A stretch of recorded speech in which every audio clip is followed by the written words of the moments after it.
I guess yes. Apeksha, good evening. Good evening, sir. Right. Mm,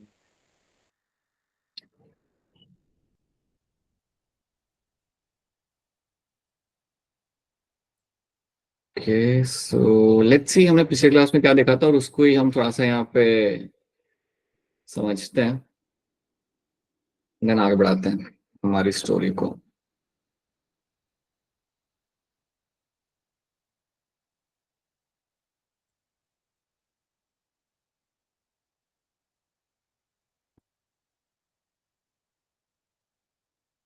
alright, तो ये चीज हमने पिछले क्लास में हमारे देखी थी। यहाँ पे we have discuss about the Hardy Weinberg principle. हमने यहाँ पे बात किया था कि आपके एलिलिक फ्रीक्वेंसी और जीटा फ्रीक्वेंसी आपके यहाँ पे रहती है constant. So this is something which going to remain constant all the time. अब ये जब मैं कह रहा हूँ कि आपकी कांस्टेंट रहेगी, तो याद रखना इसका मतलब यहाँ पे ये होता है कि इसकी वैल्यू हमेशा आपकी यहाँ पे रहेगी 1। So basically p plus Q is equal to 1 आपका रहेगा, और p square plus 2 pq plus Q square भी आपका यहाँ पे 1 रहेगा। राइट, अब याद रखना ये जो p plus Q is equal to 1 है, ये वाला फॉर्मूला मैं यूज करता हूँ to know the allele frequency. अगर एलील की अगर मुझे वहां पे फ्रीक्वेंसी जाननी हो तो मैं ये वाला फॉर्मूला वहां पे यूज कर लूंगा। अब जो दूसरा फॉर्मूला मेरा यहाँ पे है P square plus 2 pq plus Q square, ये फॉर्मूला मुझे बता सकता है मेरा यहाँ पे जीनोटाइपिक फ्रीक्वेंसी के जीनोटाइप बारे में। फ्रीक्वेंसी। हाँ जी बेटा, बोलो क्या कह रहे हो आप, बोलो। सर कुछ नहीं, जीनोटाइप फ्रीक्वेंसी बोल। जीनोटाइप फ्रीक्वेंसी जो आपकी यहाँ पे होती है वो आपको यहाँ पे इस फॉर्मूला के थ्रू आपको पता चल सकती है। आपको याद ही रखना है कि दोनों के अंदर आपको जो वैल्यू यहाँ पे तो आप यहाँ पे 1 ही आएगा। In both of them the value is going to be the 1। अब आप थोड़ा सा इमेजिन करो यहाँ पे, now try to understand this thing कि समझो एक पॉपुलेशन आपके सामने, या वो पॉपुलेशन ऑफ डियर, राइट, आपके फॉरेस्ट के अंदर। तो उस फॉरेस्ट के अंदर जो डियर का पॉपुलेशन आपको मिल जाए, तो अगेन उसके पास जो जीन्स होंगे, उनके जो एलील्स होंगे, उनकी फ्रीक्वेंसी हमेशा वहां पे कांस्टेंट रहेगी। उनकी फ्रीक्वेंसी वहां पे कांस्टेंट रहेगी या वो आपकी चेंज नहीं होगी, only under certain conditions. This will only happen under a certain set of condition. तो कुछ कंडीशंस के अंदर ही आपकी जो फ्रीक्वेंसी वहां पे रहती है आपकी वहां पे कांस्टेंट रहती है। तो क्या है वो कंडीशंस जहां पे वो फ्रीक्वेंसी आपकी कांस्टेंट रहेगी? तो कंडीशंस आपके यहाँ पे हो सकती है ये सारी। उस पॉपुलेशन के अंदर आपका वहां पे नहीं होना चाहिए आपका natural selection, there should be no mutation over there should be no genetic drift, migration आपको वहां पे होना नहीं चाहिए, there should be no migration, there should be no genetic recombination, and random mating वहां पे हमेशा वहां पे होनी चाहिए। अगर ये कंडीशंस को अगर आप वहां पे फॉलो कर रहे हो, if this conditions are follow in the are been followed in the population, then आपका वहां पे क्या होगा, आपका हमेशा इक्विलिब्रियम आपका पे कांस्टेंट रहेगा। आपका जेनेटिक इक्विलिब्रियम आपका हमेशा वहां पे आपका कांस्टेंट आपको वहां पे मिल जाएगा। और अगर आपका वैल्यू अगर आपका 1 से चेंज हो रहा है, देन हम यहाँ पे कह सकते हैं that my population is evolving, मेरा पॉपुलेशन वहां पे मेरा इवॉल्व कर रहा है। तो ये बातें हमें याद रखनी है। आपको याद रखना है कि ये मेरे पैरामीटर्स हैं। अगर आपका पॉपुलेशन ये पैरामीटर को फॉलो कर रहा है, देन इन दैट केस आपका हमेशा आपको जेनेटिक फ्रीक्वेंसी आपको हमेशा आपके पॉपुलेशन में आपकी कांस्टेंट मिलेगी। बट आप ये बात जानते हो कि ये पैरामीटर्स फॉलो नहीं किए जाते एक हैबिटेट के अंदर। कुछ ना कुछ तो वहां पे हो ही रहा होगा, नेचुरल सिलेक्शन वहां पे आपका हो रहा होगा, म्यूटेशन आपका हो रहा होगा। You can also find genetic recombination, तो बहुत कॉमन चीज आपकी वहां पे होते हुए एक पॉपुलेशन के अंदर। सो याद रखना ये, when these are events happening in the population, then आप कभी भी अपनी जेनेटिक इक्विलिब्रियम अपनी मेंटेन नहीं कर सकते। You can not find the value will remain one over there. तो इतनी बात आप सबको यहाँ पे याद रखनी है। एंड याद रखना random meeting is something which is happening all the time, और वो ही होनी चाहिए। अगर आपकी सिलेक्टिव मीटिंग हो रही है, याद रखना अगर पॉपुलेशन के अंदर अगर सिलेक्टिव मीटिंग होती है, then that means that is going to be affecting the genetic equilibrium. तो रैंडम मीटिंग मतलब एक कोई भी मेल एनिमल किसी भी फीमेल एनिमल के साथ जाके मीट कर रहा है। सिलेक्टिव मीटिंग जो इसका अपोजिट टर्म होता है, ये अपोजिट टर्म भी इसका याद रखना आप लोग। जो अपोजिट टर्म आपका यहाँ पे, that is going to be the selective meeting. अब जब हम सिलेक्टिव मीटिंग की बात करते हैं, सो दैट मींस व्हाट कि एक सर्टेन फीमेल्स एक सर्टेन ग्रुप ऑफ मेल के साथ ही वहां पे मीटिंग कर रही है।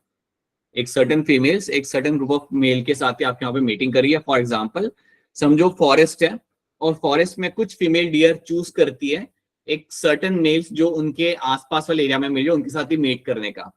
और अगर हमेशा वैसा हो रहा है, then that is a selective meeting. Okay, तो ऐसा होता है कई बार कि कुछ सर्टेन फीमेल्स चूज करते हैं कि उनके हैबिटेट के आसपास के मेल्स के साथ ही वो मीटिंग करेंगे। So that is called as my selective meeting, कि आप एक सिलेक्टेड एरिया के मेट चूज कर रहे हो मीटिंग करने के लिए। अगर ऐसा भी होता है, दैट्स नॉट गुड। अगर ऐसा होता है, then again you will find कि आपकी जेनेटिक फ्रीक्वेंसी आपके यहाँ पे चेंज हो जाएगी, वो आपकी 1 नहीं रहेगी। तो ये पहले आपको ये सारे टर्म्स आपको यहाँ पे याद रखने हैं, and you have to remember this formula. ये 2 फॉर्मूला आपको याद रखने हैं। एक आपको यूज किया जा सकता है to know the allele frequency, और दूसरा फॉर्मूला यहाँ पे हम यूज करते हैं to know the genotype frequency को यूज करने के लिए हम इस फॉर्मूला को हम यहाँ पे यूज करेंगे। तो ये दो चीजें आपको यहाँ पे याद रखनी है। Now the next thing you have to remember here is कि you have this formula in front of you. अब आपके सामने सवाल आएगा तो उसे आप सॉल्व कैसे करोगे। नाउ लेट्स अंडरस्टैंड कि यहाँ पे हम क्वेश्चन को कैसे सॉल्व कर सकते हैं। अब मुझे एक बात बताओ, मैं अगर आपको यहाँ पे एक एग्जांपल दूं, अज्यूम करते हैं कि आपके एक फॉरेस्ट के अंदर आपके पास दो टाइप के स्नेक है। एक स्नेक है आपका ग्रीन टाइप का, ग्रीन स्नेक है, right, you have one snake visible to green snake. दोनों सेम स्पीशीज है, ठीक है, दोनों सेम स्पीशीज है, लेकिन उनके अलग अलग वेरिएंट्स है। एक है ग्रीन कलर का वेरिएंट और दूसरा वेरिएंट है आपका यहाँ पे येलो टाइप का, yellow snake. The other snake is going to be a yellow snake. तो दो वेरिएंट्स आपको यहाँ पे दिख रहे हैं। आप ये मान लो कि ग्रीन स्नेक के लिए जो कलर आपका ग्रीन कलर जो आ रहा है उसके लिए आपका रिस्पॉन्सिबल है आपका कैपिटल जी। सो अज्यूम करते हैं कि ग्रीन कलर के लिए you have a capital G, so capital G is going to give you the green colour in the snake, और ये आपका डोमिनेंट है। स्मॉल जी जो आपका यहाँ पे होगा that is going to be having the yellow coloration, वो जाना जाएगा आपके येलो कलरेशन के लिए, ठीक है। अब इतनी बात आपको यहाँ पे मालूम है। अब आप मुझे फटाफट बता दो जो बात आप ऑलरेडी जानते हो, अगर आपका कैपिटल जी हुआ तो क्या कलर होगा? Green. Right. If you have capital G small g then Green. right, and when you have a small g tab Yellow. tab you will be having the yellow coloration over there, ठीक है। अब ये आपको यहाँ पे setup आपको यहाँ पे मिल रहा है, this is the setup you are finding in this. अब मुझे एक बात बताओ, अगर आप किसी ग्रीन स्नेक को देखते हो, अगर आप किसी ग्रीन स्नेक को देखते हो तो क्या ग्रीन स्नेक को देख के आप कह सकते हो डायरेक्टली देख के कि अरे ये मेरा हेटेरोजाइगस है या मेरा होमोजाइगस है? क्या आप बता सकते हो ये बात? राइट, जो भी आपके सामने ग्रीन आ रहा है सो वो इधर आपका होमोजाइगस भी हो सकता है डोमिनेंट, या फिर हेटेरोजाइगस डोमिनेंट हो सकता है, so you can not tell that. But जब आपके सामने येलो कलर का स्नेक आता है, जब आपके सामने येलो कलर का स्नेक आता है, क्या आप इसका जीनोटाइप बता सकते हो? Yes, sir. Right, yellow colour का स्नेक अगर आपके सामने आया तो आप काफी क्लियरली कह सकते हो कि हाँ जी इसके पास तो रहेगा आपका स्मॉल जी, तो इसका जीनोटाइप तो आप यहाँ पे बता सकते हो। You can actually tell the genotype over here, right. तो ये मैं आपको यहाँ पे इसलिए बता रहा हूँ क्योंकि आपके सामने जब क्वेश्चंस आएंगे, जब न्यूमेरिकल आपके सामने आएंगे, तो आप ये बात याद रखना कि मैं पॉपुलेशन के अंदर क्यू स्क्वायर फाइंड करना मेरे लिए ज्यादा आसान होता है। एक पॉपुलेशन के अंदर क्यू की वैल्यू, या मैं क्यू स्क्वायर भी लिखूंगा यहाँ पे, इसको मैं थोड़ा और वो कर देता हूँ। एक पॉपुलेशन के अंदर क्यू की वैल्यू फाइंड करना मेरे लिए ज्यादा आसान होगा। To find the value of Q, right, इसकी वैल्यू को फाइंड करना मेरे लिए ज्यादा आसान होता है। To know this value is going to be much more easier, it's going to be much more easier, because आप जानते हो कि इसका जीनोटाइप आपको एक ही मिलेगा। आप जानते हो कि इसका जीनोटाइप आपका यहाँ पे एक ही होता है। बट अगर मैं ग्रीन स्नेक की बात करूंगा तो उसके तो दो जीनोटाइप हो सकते हैं ना यहाँ पे। इधर you can have a homozygous dominant condition भी आपके यहाँ पे हो सकती है, और you can have a heterozygous condition भी आपके यहाँ पे हो सकती है। तो फिलहाल के लिए ये बात याद रखना कि क्यू की वैल्यू फाइंड करना is much more easier in the Hardy Weinberg equation के अंदर। इन द हार्डी-वेंगबर्ग न्यूमेरिकल्स जब आपके यहाँ पे आएंगे, तो न्यूमेरिकल्स जब भी आपके सामने आएंगे तो क्यू की वैल्यू हम फाइंड करने की कोशिश हम पहले करेंगे, बिकॉज इसको फाइंड करना ज्यादा हमारे लिए आसान होता है। कैसे आसान होता है वो हम अभी यहाँ पे समझते हैं। पहले आप मुझे इतनी बात बताओ, क्या इतनी चीज आपके यहाँ पे समझ आ रही है? Is this thing clear to all of you? यहाँ पे हम क्या बात कर रहे हैं? Right, so to find the value of Q, because you know ना Q stands for my recessive condition. ये बात हमने यहाँ पे मेंशन की थी कि हम क्यू को हम यहाँ पे हमेशा लेते हैं एज अ रेसिसिव एलील के हिसाब से हम यहाँ पे लेते हैं क्यू को, right. And P stand for my dominant allele. उसकी वैल्यू फाइंड करना is going to be much more easier for me compare to finding the value of the P. Now अब यहाँ पे क्या होता है, what do get to see happening here ना। अब आपको यहाँ पे क्या होते हुए मिलेगा कि आप यहाँ पे ऑब्जर्व करना, not just try to pay attention to the question over here. अगर आप सामने ये क्वेश्चन आता है, अब क्वेश्चन के अंदर आपको यहाँ पे क्या लिखा हुआ है, पहले हम क्वेश्चन को आराम से देख लेते हैं। A population of a cat can be either black और व्हाइट। सो आपके पास पॉपुलेशन कैट की क्या यहाँ पे ब्लैक होगी या फिर व्हाइट होगी। The black allele is going to be my capital B, has a complete dominance over the white allele. तो आपको इतना चल गया कि you have a capital B जो आपको देखा यहाँ पे ब्लैक कलर कैट के अंदर, और ये आपका है डोमिनेंट एलील, और आपका जो स्मॉल बी आपका यहाँ पे है that is going to give you the white colour, ठीक है। Now given the population of 1000 cats, तो टोटल पॉपुलेशन मेरे पास है यहाँ पे 1000, 840 of them are going to be black. तो उन्होंने यहाँ पे मेंशन किया हुआ है कि पूरी पॉपुलेशन आपके यहाँ पे 1000 है, उनमें से मुझे यहाँ पे क्या मिल रहा है कि 840 मेरी जो कैट्स है वहां पे they are going to be black. So have black cats मेरे यहाँ पे 840 है, और बाकी जो मेरे यहाँ पे 160 है, बाकी जो मेरी 160 कैट्स मेरी जो यहाँ पे है they are going to be white. बाकी जो मेरी 160 कैट्स जो मेरे यहाँ पे, मेरे यहाँ पे व्हाइट है। अब एक बात बताओ, ये 840 मेरे पास यहाँ पे ब्लैक है और 160 मेरे पास यहाँ पे व्हाइट है, इनमें से किसका जीनोटाइप मैं आंखें बंद करके बता सकता हूँ कि इसका जीनोटाइप यही होगा, व्हाइट का या ब्लैक? White. बिल्कुल सही। तो व्हाइट का जीनोटाइप है, बिल्कुल सही। व्हाइट का जीनोटाइप यहाँ पे क्या होगा आपके हिसाब से? Small b, small b. Small B, बिल्कुल सही। व्हाइट का यहाँ पे जो जीनोटाइप आपका यहाँ पे आएगा that is going to be by small B, right? क्या मैं 840 जो मेरी कैट्स उनका जीनोटाइप बता सकता हूँ मैं अभी directly? No, sir. No, sir. नहीं बता सकता मैं, क्योंकि वो तो हो सकता है ना, या फिर वो हेटेरोजाइगस भी हो सकता है या फिर वो होमोजाइगस भी हो सकता है। तो आई होप इतनी बात पहले आपको यहाँ पे समझ आ रही है। एंड सेकंड थिंग, प्लीज सब लोग प्लीज कम ऑन टाइम। अगर आप लेट आ रहे हो तो आपका मिस हो रहा है, then please don't tell me कि सर लेट आ गए थे हम लोग इसलिए हमारा आगे का मिस हो गया, प्लीज डोंट डू दैट। अगर आपका 8:45 का टाइम है देन मैं वेट करूंगा, 8:47 तक वेट करूंगा, 8:48 तक वेट करूंगा max to max, and will start with the lecture after that, right? Because जो लोग टाइम पे आ रहे हैं, right, they should be justified over there because they are coming on time. You are the one who are not coming on time, right? So please don't tell me कि sir हमारा miss हो गया है, right? Please be regular in terms of classes and please be on time, right? ऐसा भी नहीं कि तुम्हें दौड़ दौड़ के मेरी क्लास लगाने के लिए कहीं पे आना है। It's you just have to open your device and you have to be in the class. So yeah, okay. So that is something you have to know. तो इतनी बात आपको यहाँ पे ऐड रखनी है। This is the first thing you have to know that you have a I can know the genotype of the white cat, ठीक है? तो अब देखो यहाँ पे हम करते क्या, अब आपसे उन्होंने पूछा गया कि आप पता लगाओ अपना एलील फ्रीक्वेंसी, पता लगाओ फ्रीक्वेंसी ऑफ इंडिविजुअल विद पर जीनोटाइप, नंबर ऑफ इंडिविजुअल पर जीनोटाइप, ये सब आप पता लगाओ। सो बेसिकली वो सारे वैल्यू चाहते हैं आपसे, they want the value of P, Q square, everything they want that.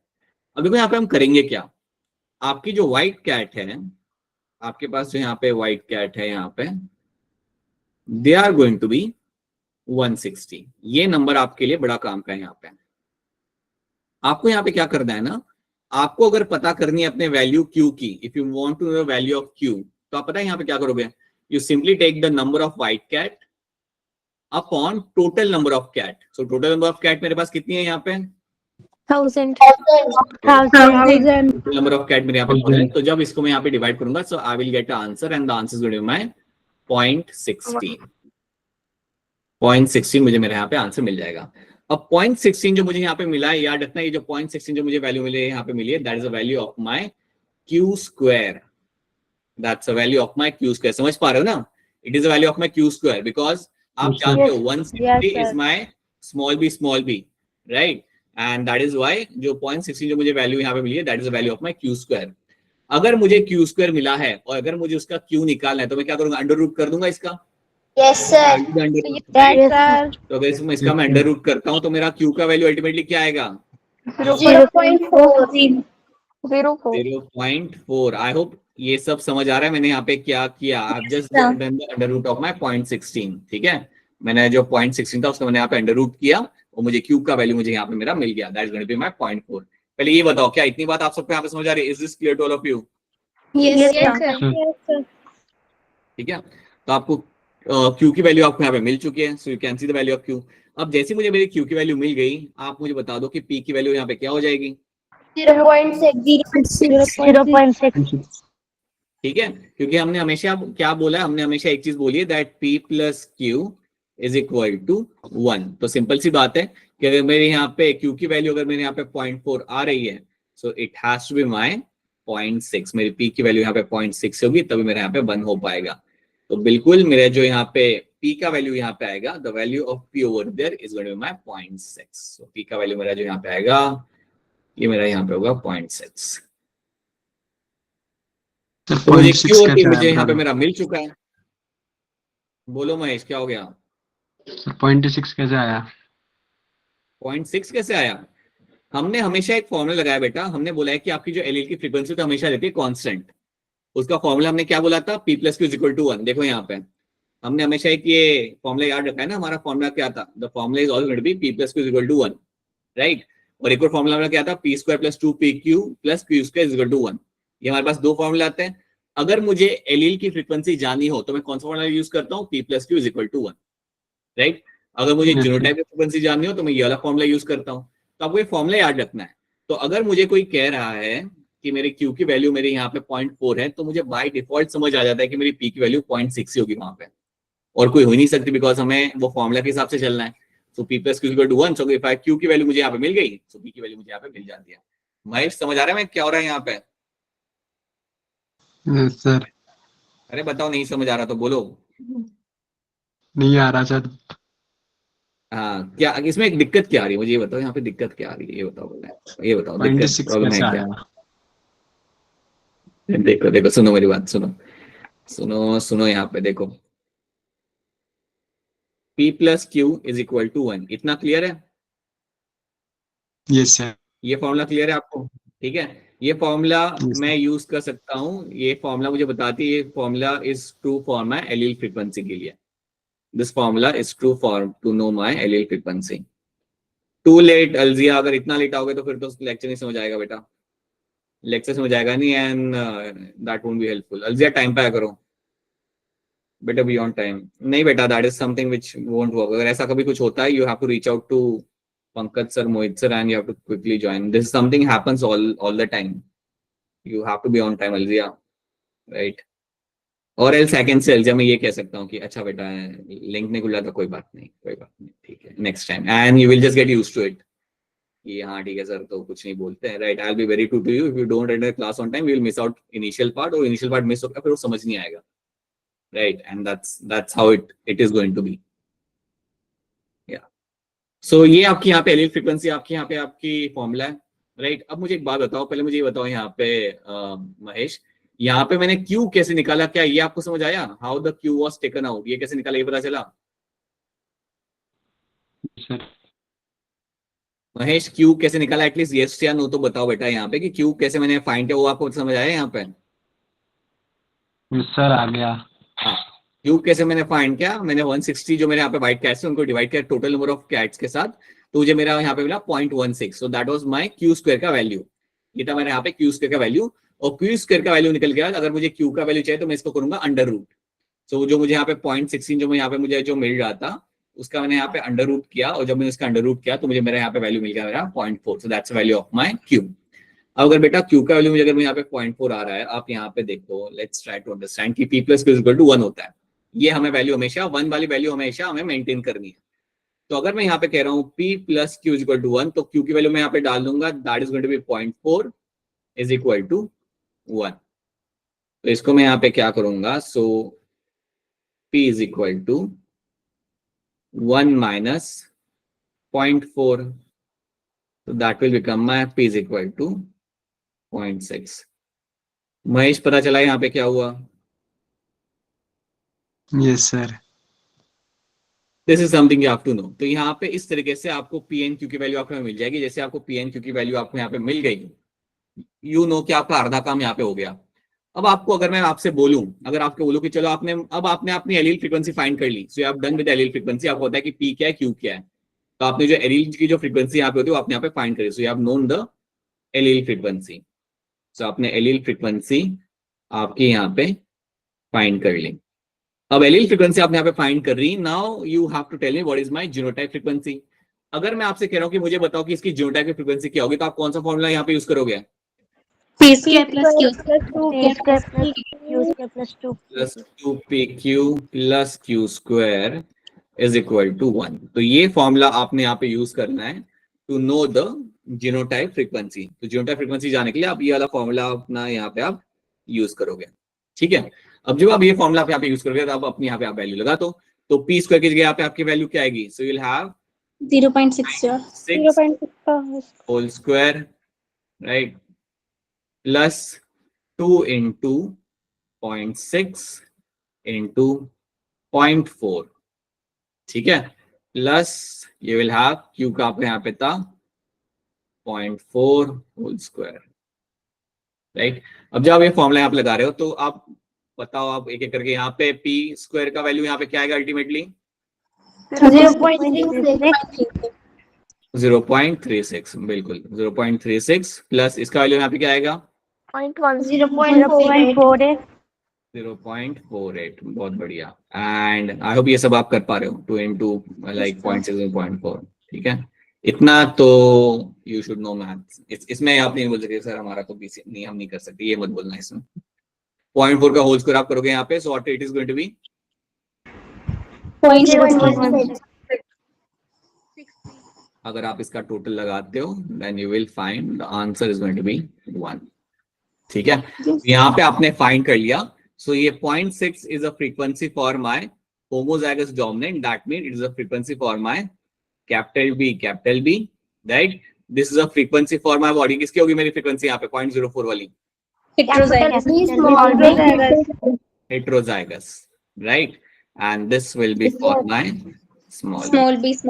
यहाँ पे आपने सब कुछ फाइंड कर लिया। सो दिस, ये आपको यहाँ पे करना है। तो पता है आप क्या पूरा फोकस इनिशियली पता है क्या होना चाहिए? To find the value of, to find the allele frequency. एक बार एलील फ्रीक्वेंसी आपको यहाँ पे मिल गई, एक बार अपने एलील फ्रीक्वेंसी आपने यहाँ पे निकाल ली, और उसके अंदर भी आप फोकस करना to find the value of Q. Q का वैल्यू निकालना ज्यादा आसान होता है। अगर आपने वो निकाल लिया देन आपका आधा काम आपका वहाँ पे हो जाता है। उसके बाद आपको कुछ नहीं करना, आपको बस अपना फॉर्मुला लगाना है and then you will get your answer over there. बताओ क्या ये क्वेश्चन आपसे यहाँ पे हो पाया? Is this clear to all of you? Yes, sir. ठीक है, ऑलराइट। चलिए अब ये वाला क्वेश्चन है, खुद से ट्राई करना चाहोगे या करके दूं? Sir, try करें. जो बाकी लोग जो कुछ नहीं बोलते ना, दे आर लाइक कि अब इन्होंने बोल दिया अब करना ही पड़ेगा, लाइक दैट। सिर्फ दो ही लोग की मुझे आवाज है यहाँ पे, एक तो अंकुरित और एक अपनी Monika, and I guess somewhat Akshara. Alright, question का आप एक बार बताता हूँ आपको यहाँ पे मैं।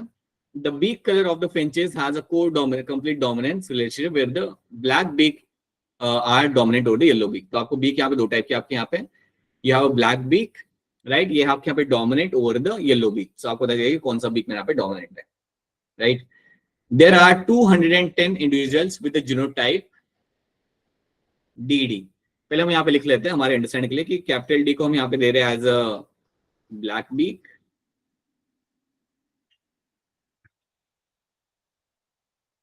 एंड स्मॉल डी को हम यहाँ पे दे रहे हैं एज अ येलो बीक।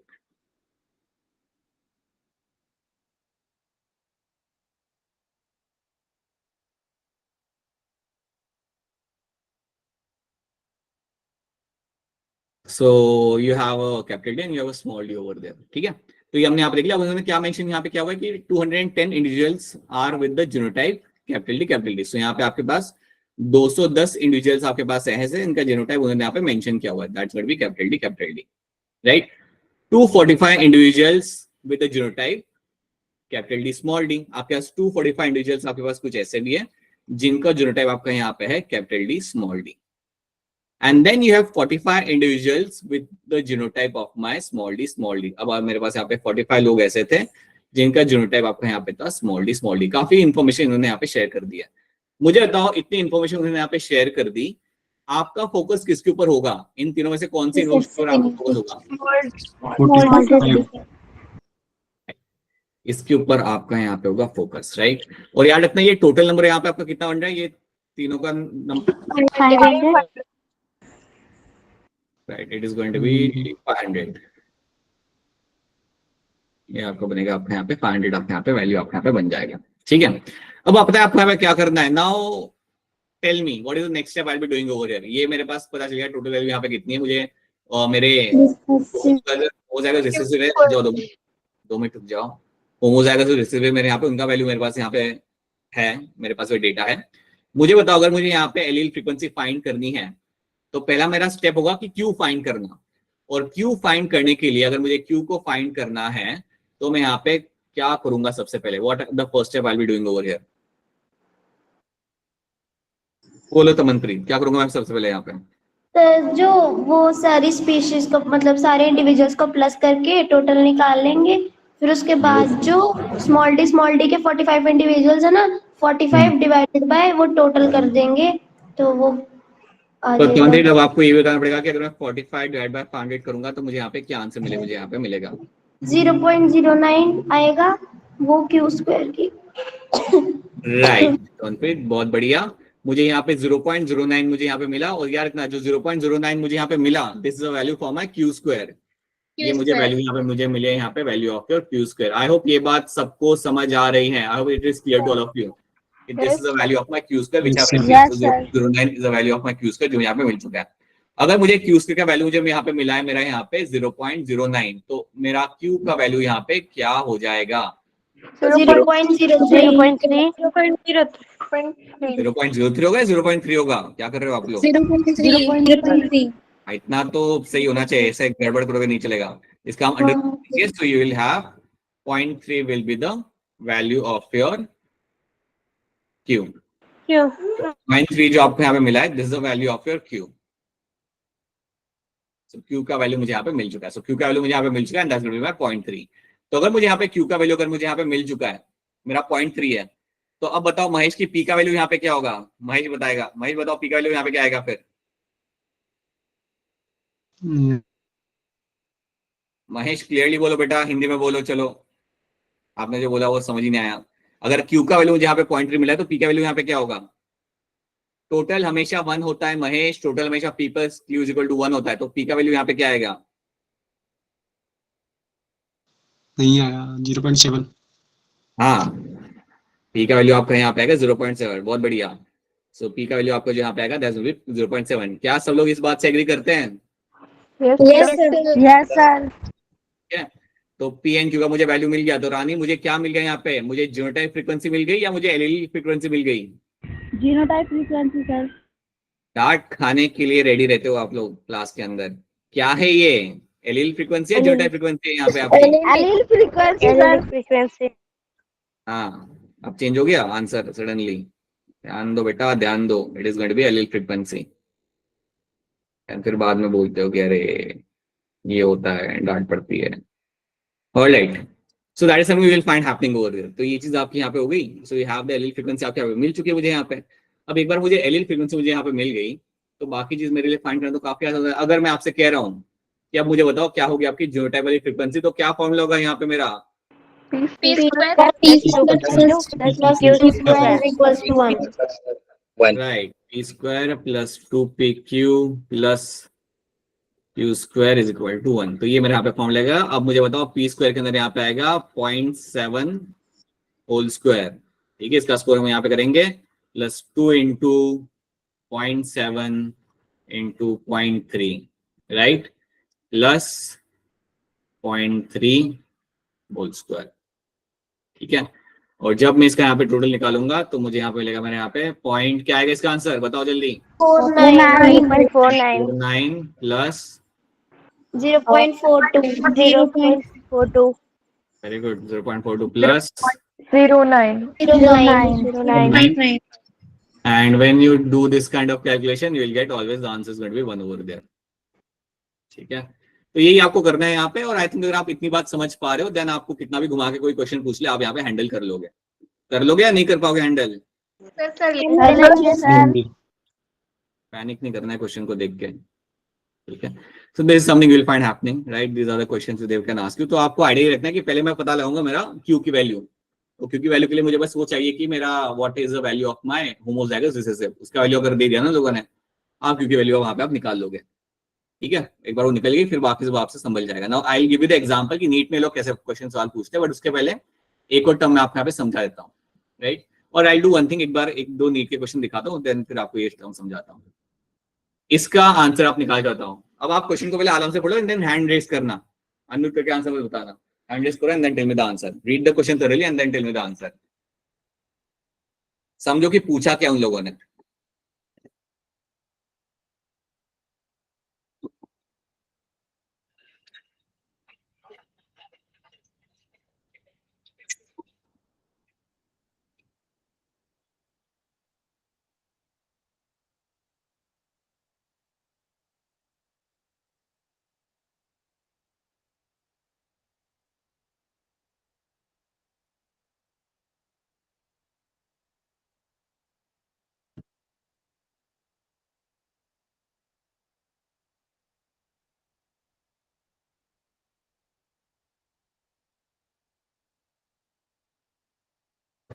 काफी टाइम लग गया, इतना टाइम नहीं लगना चाहिए था, बट ठीक है, कोई बात नहीं, take your time. Alright, okay. Ankita, क्या लग रहा है इसका आंसर? C. मोनिका यहाँ पे सी कह रहे हैं। जानवी आपको क्या लग रहा है? C sir. Aniruddh? Sir C. Kajal? Option C sir. कैसा आया काजल, बताना सी कैसा आया, आपने करा कैसे, बताओ मुझे। चलो सर पहले क्यू स्क्वायर निकालेंगे 160/1000। ओके ओके, रुक जाओ निकालने दो मुझे। सो आई विल डू 160/1000 में यहाँ पे करता हूँ। तो क्या रहता है इसका आंसर फिर? सर यूज करके वैल्यू क्या रहता?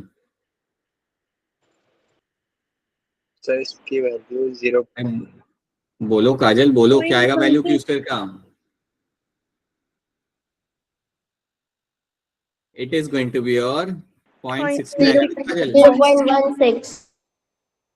ना क्या सोचते हो आप लोग। चलो ये आ गया मेरा। अब काजल मैं क्या करूंगा फिर, मेरे को क्यू का वैल्यू कैसे मिलेगा यहाँ पे? सर अंडर 0.16 करेंगे। हाँ, इसका हम करेंगे अंडर रूट। से इसका मैं करूंगा 0.16 का अंडर रूट में यहाँ पे करता हूँ। तो जब मैं ये करूंगा तो मुझे मिलेगा मेरा वैल्यू यहाँ पे क्यू का, जो मेरा यहाँ पे वैल्यू आएगा मेरा क्या? 0.4। राइट।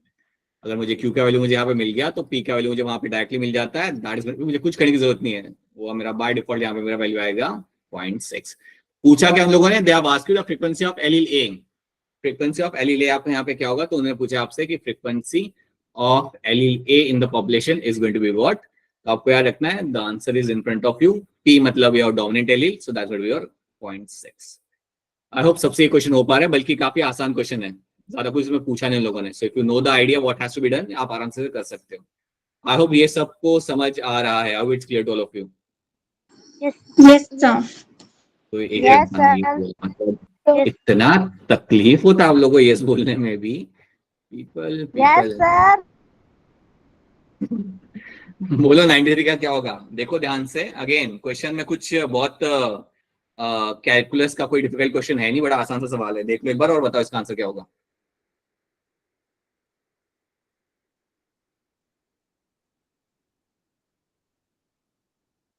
थोड़ा जल्दी करना ताकि हम आगे भी टॉपिक हमें बहुत सारे पढ़ने हैं।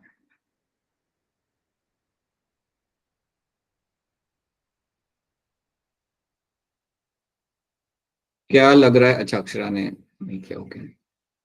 मोनिका क्या लग रहा है इसका आंसर? सर इसका ऑप्शन नंबर डी। बाकी लोग भी देख लीजिए। क्वेश्चन में आपको थोड़ा बता देता हूं अगर आपको समझ नहीं आ रहा तो। आपका यहाँ gene locus has 2 alleles, capital S small है। If the frequency of dominant alleles, उन्होंने देख के रखी हुई है फ्रीक्वेंसी, पहले ही देख रहे हैं। डोमिनेंट एलील की फ्रीक्वेंसी आपके यहाँ पे 0.4, ये इन्होंने आपके यहाँ पे दे दिया। अब उन्हें बताया कि बताओ क्या होता है frequency of your homozygous dominant क्या है, हेटेरोजाइगस क्या है, होमोजाइगस रिसेसिव क्या है, ये उन्होंने बोला कि पता लगाओ। तो बेसिकली आपको यहाँ पे किसकी वैल्यू देके रखी हुई है? पी की या क्यू की? किसकी वैल्यू देके रखी हुई उन्होंने आपको?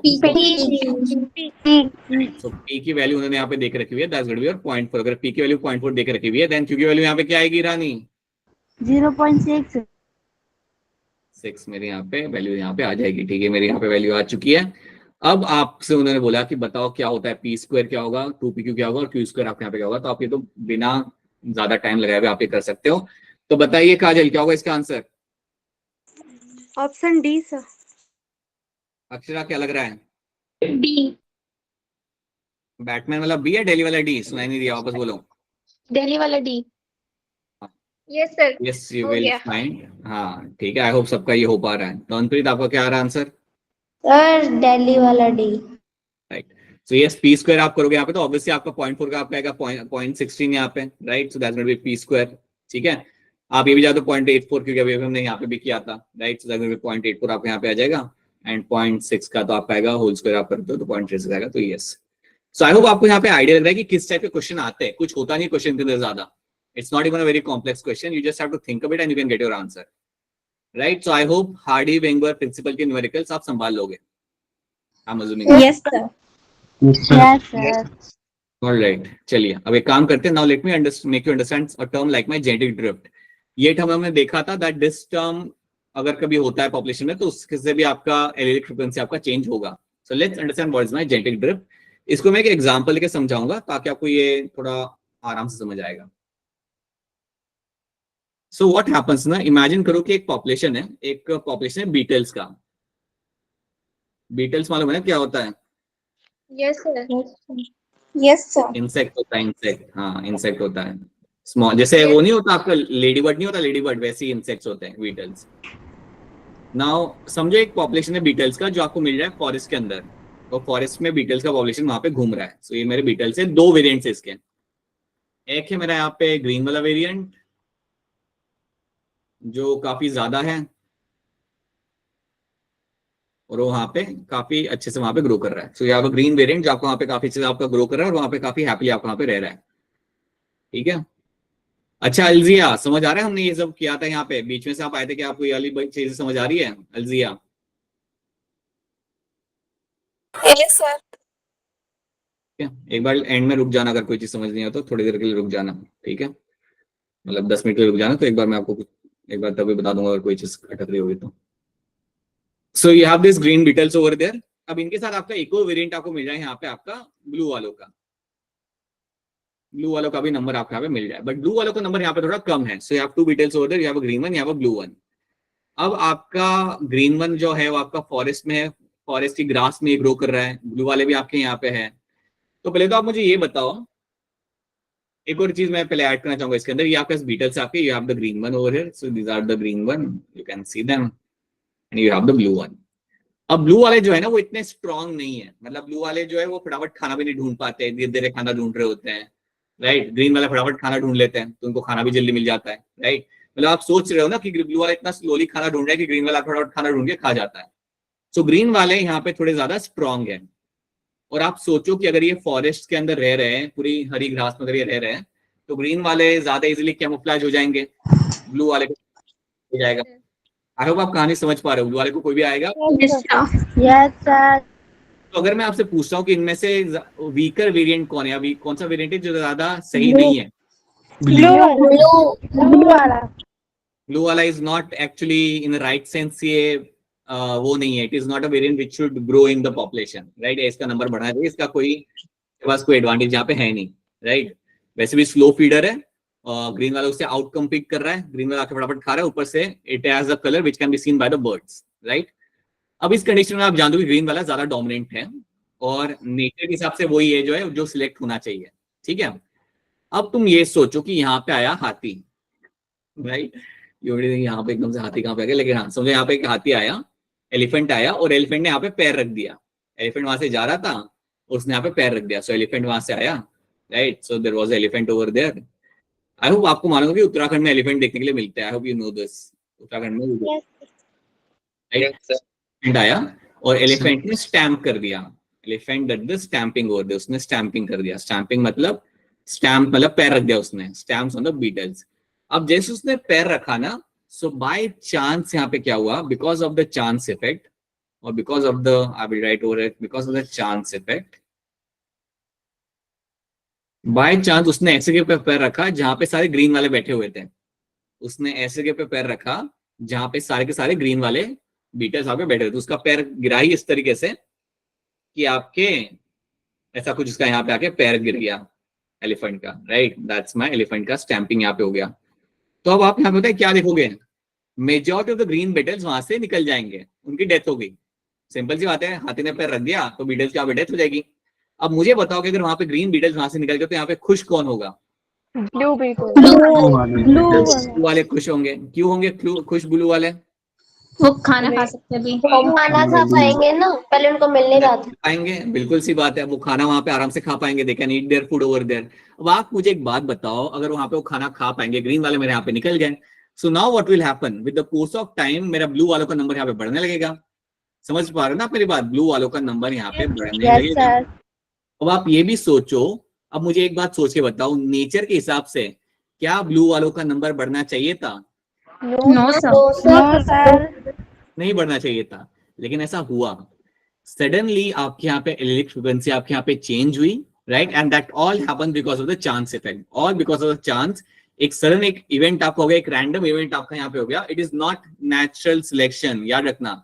Genetic drift is not example of my natural selection, because यहाँ पे because of a chance a sudden increase in the population is been seen or a sudden change in the electric frequency is been seen, और वो change जो आपको यहाँ पे हुआ है वो आपको यहाँ पे देखने के लिए आपको मिल रहा है, and it is all happens because of a chance, it is not natural selection, natural selection अगर यहाँ पे हो रहा था तो इनको यहाँ पे होना नहीं चाहिए था इतना नंबर के अंदर, राइट?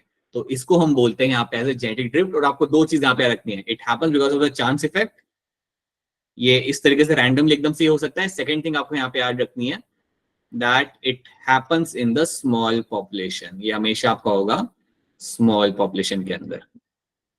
स्मॉल पॉपुलेशन के अंदर ही आपको जेनेटिक ड्रिफ्ट आपको होते हुए आपको मिलेगा। तो ये चीज आपको यहाँ पे याद रखनी है। इतनी कहानी अगर आप याद रखते हो और ये दो टर्म अगर आप याद रखते हो, that is all happens because of a chance and it happens in the small population and there is a change in the allelic variation, there is a change in the allelic frequency, that is called as my genetic drift, right? And it is not similar to my natural selection. क्या ये बात आप सबको यहाँ पे समझ आ रही है? Is this clear to all of you? Yes, sir. ठीक है, तो ये बात आपको यहाँ पे याद रखनी है। Now let's have a look at the example over here. ठीक है, the variation that occur by chance in the small population causes the deviation from the Hardy-Weinberg equilibrium. Any deviation due to a chance variation is called as my random genetic drift. ये बात आपको मुझे समझानी थी, ये बात मैंने आपको यहाँ पे समझा दी है। This is something you have to know, right? I hope इसको लेके किसी को कोई यहाँ पे दिक्कत नहीं है। I hope it's clear to all of you. नए बच्चे पुराने बच्चे सबको यहाँ पे समझ आ रहा है? Yes, sir. Yes, sir. ठीक है, अब यहाँ पे कुछ, हाँ बेटा बोलो, किसी का कुछ सवाल था? बोलो यहाँ पे, बताइए क्या सवाल है आपका, बोलिए। सर एलिलिक फ्रीक्वेंसी में जैसे वो पहले डोमिनेंट था फिर वो रिसेसिव हो गया, कोई चेंज हो गया ना आपका। यहाँ पे आपकी एलिलिक फ्रीक्वेंसी आपको यहाँ पे जो मिल रही होगी वो सडनली वो आपके यहाँ पे चेंज हो गई, राइट? यस सर, उसका वैल्यू सडनली आपका बढ़ चुका है। अब उसका वैल्यू यहाँ पे बढ़ चुका है, then yes there has been a change which has happened because of genetic drift. ठीक है, यस तो सर, ये चीज आपको यहाँ पे होते हुए आपको मिल गई। अब आपको यहाँ पे एक और बात यहाँ पे याद रखनी है कि जब आप जेनेटिक ड्रिफ्ट की बात करते हो इसमें आप और दो टर्म्स आप यहाँ पे एडिशनल आप समझते हो। बहुत डिटेल में आप ये टर्म समझ नहीं पाओगे, बट आपको एक सर्टेन लेवल पे इन टर्म्स को समझना पड़ेगा। So have two more terms in this, या दो मोर कॉन्सेप्ट है इसके अंदर जो आते हैं। एक कॉन्सेप्ट आता है जिसको हम कहते हैं यहाँ पे as a bottle neck effect, bottle neck effect. और जो दूसरा कॉन्सेप्ट जो यहाँ पे आपका लगता है उसको हम कहते हैं as a founder effect, founder effect. Founder effect काफी सिंपल है, इसको मैं फटाफट समझा देता हूँ। It is much more simpler to understand. Founder effect में क्या होता है कि समझो एक आइलैंड पे कुछ फ्रॉग रहते हैं, एक आइलैंड के ऊपर एक छोटा सा आइलैंड है आपका यहाँ पे, राइट? उसके ऊपर आपके पास फ्रॉग की पॉपुलेशन है, या वो फ्रॉग की पॉपुलेशन जो आपको यहाँ पे मिल रही है, ये आपकी फ्रॉग की पॉपुलेशन आपको यहाँ पे मिल रही है। ठीक है, this is my frogs over there, right? अब ये जो फ्रॉग की पॉपुलेशन आपको यहाँ पे मिल रही है ना, ये फ्रॉग की पॉपुलेशन में से कुछ 4-5 फ्रॉग होते हैं जो कहते हैं कि हम वहां से निकल के कहीं और जाएंगे। तो कहीं पे दूर एक आपका एक और आइलैंड आपके पास है यहाँ पे, there is one more island which is quite away over there. तो इनमें से 3-4 फ्रॉग कहते हैं कि हम लोग यहाँ से निकलेंगे, यहाँ से हम निकलते हैं, हमारा ये जो एरिया इसे हम यहाँ पे छोड़ के हम निकलेंगे यहाँ से, and they will swim and they will go to the new island. तो इन्होंने क्या किया, they went to the new island. तो नए आइलैंड पे पहुंच गए और वहां पे जाके उन्हें रहना वहां पे चालू किया। They went over there and start living over there. ठीक है, अब जब मेरे ये फ्रॉग वहां पे जाके रहने लगे, when this frog went over there and start living over there, इन्होंने नए एरिया में जाके रहना चालू किया और कुछ सालों के अंदर they will become a different species. So they will also become a different species, या मैं कहूंगा, या मैं कह सकता हूं यहाँ पे directly that they will started living over there for period of time, और काफी लाइक 100-200 सालों के बाद they might become completely different from the parent population. ये बिल्कुल आपके यहाँ पे डिफरेंट हो जाएंगे फ्रॉम द पेरेंट पॉपुलेशन। जो आपका जो पेरेंट पॉपुलेशन था आपका यहाँ पे उससे बिल्कुल ही अलग हो जाएंगे। अब ये जो पॉपुलेशन आपके यहाँ पे फ्रॉग की आई, वो एक नई जगह पे आके रहना उन्होंने चालू किया। So I can call them as a founder population, I can call them as a founder population. और फाउंडर पॉपुलेशन ने यहाँ पे क्या किया, they have went to new area, वहां पे लोग रहे and they have formed a completely different colony over there. वहां पे जाकर उन्होंने बिल्कुल अलग ही कॉलोनी वहां पे फॉर्म कर ली, and that is called as my founder effect. तो फाउंडर इफेक्ट के अंदर आपको याद रखना है कि एक पॉपुलेशन आपका मेन पॉपुलेशन में से निकल के, this is my main population, ये मेरा यहाँ पे मेन पॉपुलेशन, इसमें और कुछ नहीं है, this is the main population. इस मेन पॉपुलेशन में से वो यहाँ पे निकल रहा है और जा रहा है एक नए एरिया के अंदर, और वहां पे जाके अपने आप को कर रहा है एस्टैब्लिश, वहां के जाके अपने आप को एस्टैब्लिश कर रहा है। और after certain amount of years they might become a different species, they might turn up into different species and that something happening over there is called as my founder effect. अगर वो different species नहीं भी बन रहे, अगर वो different species वहां पे नहीं भी बन रहे, तब भी आप यहाँ पे याद रखना दे will be still a part of my founder effect, क्योंकि वो लोग पॉपुलेशन ने अलग जाके अपने आप को यहाँ पे एस्टेब्लिश कर दिया और मेन जो पॉपुलेशन आपकी यहाँ पे थी उससे वो अलग हो गए। तो इसको हम कहते हैं यहाँ पे as a founder effect, that is my founder population. इतना ही इसके अंदर है, इसमें और कुछ आपको यहाँ पे जानना नहीं है। क्या ये बात आपको यहाँ पे समझ आ रही है? Is this clear to all of you? Yes, sir. Migration this crop did and उन्होंने जाके एक नया पॉपुलेशन सेटअप कर दिया, उसको हम बोलते हैं यहाँ पे फाउंडर इफेक्ट। ये तो ये हमें adapt- समझना पड़ेगा। बोलो बेटा बोलो। सर तो फिर ये क्या अडेप्टिव रेडिएशन का एग्जांपल में आएगा? नहीं, मतलब इसको हम एडेप्टेशन नहीं बोलेंगे। Let's not say that adaptation, because यहाँ पे आप हमेशा नहीं कह रहे that you have a species यहाँ पे हो रहा है। समटाइम यू जस्ट फाइंड कि वो पॉपुलेशन आपका अलग से रहने लगा एंड वहां पे उसने अपना को एस्टेब्लिश कर दिया, वो स्पीशीज में कन्वर्ट नहीं हुआ। Many times you will find they will turn into a species. Sometime you'll just find they will go and living over there and they will have a different allelic frequency over there. यहाँ पे इनकी frequency अलग हो जाएगी, but they won't power different species over there. इसे मैं adaptive relation नहीं कह सकता। मोनिका समझ आ रहा है मैं क्या कह रहा हूँ? Yes sir. क्योंकि adaptive relation में I will for sure I will find कि speciation आपको यहाँ पे हो रहा होता है। यहाँ पे ऐसा जरूरी नहीं हमेशा होता हुआ, हो भी सकता है नहीं भी हो सकता। That's why we won't call it as a speciation adaptive relation. Now let's understand the bottleneck effect. इसको थोड़ा आपको यहाँ पे देखना पड़ेगा। इसमें आपको यहाँ पे क्या होते मिलेगा, अब मैं आपको यहाँ पे एग्जांपल दूंगा। एक एनिमल होता है जिसको हम कहते हैं एलिफेंट सील। अगर कभी नहीं देखा तो इंटरनेट पे देख लेना, या फिर एक नया वो खोल के अभी देख लो आप, एक नया क्या कहते हैं उसे टैब खोल के, you can see that elephant seal नाम का एक एनिमल होता है, मैमल होता है, पानी में रहता है। सील तो आपने सुने होगा ना, सील तो आपने देखी होगी टीवी के ऊपर कई बार। Yes, sir. बड़ा होता है, जिसे हम कहते हैं एज एलिफेंट सील। ओके, अब ये एलिफेंट सील जो आपके पास है यहाँ पे, the elephant seal you have, इसकी पॉपुलेशन नॉर्दर्न अमेरिका में काफी ज्यादा थी पहले। इसकी पॉपुलेशन थी अराउंड 50,000। तो काफी बड़ी पॉपुलेशन थी पहले ये नॉर्दर्न सील की, राइट, एलिफेंट सील की। ओके, अब इसको मारना चालू किया हंटर्स ने मारना चालू किया। क्यों मारना चालू किया?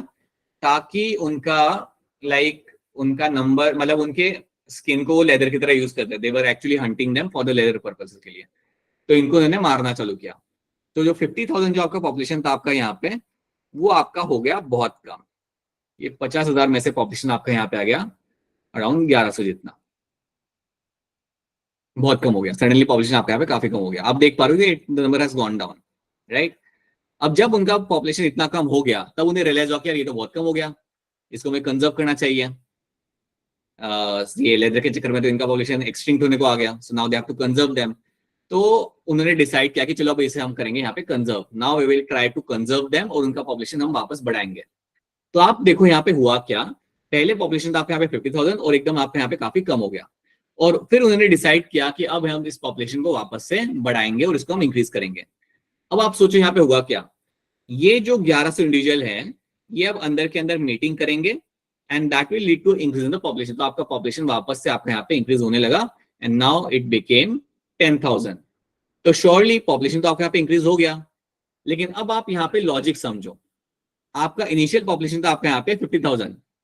अब मुझे सिंपल सी बात बताओ, ज्यादा वेरिएशन कहाँ पे होगा, 50,000 के अंदर होगा या 1,100 के अंदर होगा? 50,000 जो 50,000 नंबर है आपके यहाँ पे, इसके अंदर आपका नंबर भी ज्यादा है एंड नंबर के साथ साथ इसके अंदर आपको वेरिएशन भी आपको ज्यादा मिलेगा। जब आपने इसको मारना चालू किया, when you started killing this animals over there, right, for your own purposes, तो इनका नंबर हो गया कम। इनका नंबर जो यहाँ पे था वो आपका यहाँ पे हो गया कम। अब सिंपल सी बात है, जब इनका नंबर यहाँ पे कम हो गया, उसके बाद आपने डिसाइड किया कि अब इस नंबर को मैं बढ़ाऊंगा। तो अब ये बात याद रखना कि इवन दो 1100 में से आपने 1000 यहाँ पे बना लिए, बट ये जो 10,000 आपके पास होंगे, इनके पास होगा less genetic variation, they will have the less genetic variation. और आप ये बात समझ सकते हो कि क्यों उनके पास यहाँ पे होगा लेस जेनेटिक वेरिएशन, बिकॉज इनके पास भी तो कम है ना। 50,000 में से आपने उन्हें 1100 पे आप लेके आ गए, तो ऑब्वियसली दिस 1100 पीपल और 1100 seals will have less variation, और कई सारे वेरिएशन जो काम के होंगे वो तो आपने वैसे ही खत्म कर दिया उन्हें मार के, right. So they will have less variation, और उसी लेस वेरिएशन वाले पॉपुलेशन में से व्हाट विल हैपन कि आपने वापस से पॉपुलेशन को यहाँ पे इंक्रीज कर दिया। तो इवन तो आपका पॉपुलेशन यहाँ पे इंक्रीज हो चुका है, आपको ये बात याद रखनी है दैट उनके अंदर जो जेनेटिक वेरिएशन होगा वो तो कम ही रहेगा। The genetic variation they will have, वो आपका हमेशा कम रहेगा। तो इसमें पता है रिस्क क्या है, अगर कोई बीमारी हुई ना उस एरिया के अंदर तो काफी ज्यादा चांस है कि पूरा पॉपुलेशन आपका निकल जाएगा। उसके पास वो वेरिएशन होगा ही नहीं, उसके पास वो सिलेक्टिव जीन उनके पास होगा ही नहीं जो उन्हें हेल्प करेगा वहां पे सर्वाइव करने के लिए। That might possibly happen and पूरा पॉपुलेशन वहां से एक्सटिंक्ट हो सकता है। क्या ये कहानी आपको यहाँ तक समझ आ रही है? Is this clear to all of you यहाँ तक सबको? राइट, लड़कों को समझ आ रही है ये चीज? महेश, अनिरुद्ध, समझ आ रहा है यहाँ पे क्या हो रहा है? Yes sir. अब जब आपको यहाँ पे ये होते हुए Yes, sir. दिख रहा है तो अब आप ये बात को समझो, इसको हम क्यों बॉटल नेक इफेक्ट कहते हैं। क्योंकि आपका पॉपुलेशन एक बॉटल के नेक में से पास हो रहा है। आप देख रहे हैं, मैंने एक बॉटल बनाई है, अजीब बॉटल है लेकिन बनाई है। बॉटल कम, ये वो अचार रखने वाला जार ज्यादा लग रहा है, but you can see that you have this bottle नेक और एक आपका पॉपुलेशन एक स्मॉल नेक में से पास होकर वो अपने आप को यहाँ पे रिवाइव कर रहा है। And that is why it is called as my bottle neck effect. इसलिए हम इसे यहाँ पे बोलते हैं as a bottle neck effect. अब सिंपल सी बात है, अगर बॉटल नेक इफेक्ट अगर आपका यहाँ पे होगा तो आपका यहाँ पे जो आपको पॉपुलेशन मिलेगा उसके अंदर आपको एक तो वेरिएशन मिलेगा नहीं, और बिल्कुल आपकी एलिटिक फ्रीक्वेंसी भी आपके यहाँ पे गड़बड़ा चुकी होगी बिल्कुल आपके यहाँ पे। सो that is what you find happening over here. तो याद रखना, इवन दो ये पॉपुलेशन आपको यहाँ पे बढ़ेगा but they will always have less number of variation because आपने इसमें से पूरा पॉपुलेशन बनाया है। This is what you have done over there. क्या ये बात आपको यहाँ पे समझ आ रही है? क्या आपको ये कहानी समझ आ रही है? बताओ पहले। Yes, sir. This is something you have to understand. इसका अगर मैं आपको एक रियल एग्जांपल एक और दूं ना, तो गुजरात में you get to see Asiatic lions. ये बात आपको मालूम होनी चाहिए, राइट? दैट गुजरात में आपको मिलते हैं लायंस और कहीं नहीं मिलते इंडिया के अंदर। So you have the population of Asiatic lion in the Gujarat. अब गुजरात में भी हंटिंग होता था, मतलब पूरे इंडिया में हंटिंग हो रहा था, गुजरात में भी हंटिंग होना चालू हुआ था आज से लाइक लगभग ऑलमोस्ट 100 years बैक। सो जो लायंस का जो पॉपुलेशन था ना, पहले थाउजेंड्स में था। पहले पॉपुलेशन था लाइक अराउंड 30,000 इतना पॉपुलेशन था इंडिया में लायंस का। ये नंबर इतना कम हो गया हंटिंग कर करके, इतना हंटिंग करके ये कम हो गया कि इसका नंबर आ गया आपका 12। और ये 12 नंबर जो रह गए थे ना, वो कहाँ मिल रहे थे आपको? जूनागढ़ में। Junagadh is one of the city, it's one of the city in Gujarat. उसके एरिया में आपको ये 12 लाइन्स आपको वहां पे मिल जाते थे। नंबर तो आपको यहाँ पे कितना कम हो गया। तो वहां के जो राजा थे उन्होंने बोला कि इनको हमें कंजर्व करना पड़ेगा, काफी नंबर कम हो गया। अभी तक तो इतने सारे दिख रहे थे, कहाँ गए सारे के सारे? देन समवन टोल्ड देम कि अरे बहुत कम हो गए। So at that point of time they decided कि अब इन्हें कंजर्व करेंगे। आज की डेट में इनका पॉपुलेशन अगर मैं बताऊं रफली, अगर आपको आइडिया दूं, तो इनका नंबर आपका जा चुका है रफली अराउंड 700 जितना। You have right now 700 Lions. क्या मैं कह सकता हूं कि लायन का पॉपुलेशन भी बॉटलनेक इफेक्ट से जा चुका है? Can I say that? बिल्कुल कह सकता हूं। क्या ये 700 लायंस के अंदर मुझे वेरिएशन मिलेगा या नहीं मिलेगा? No, मिलेंगे।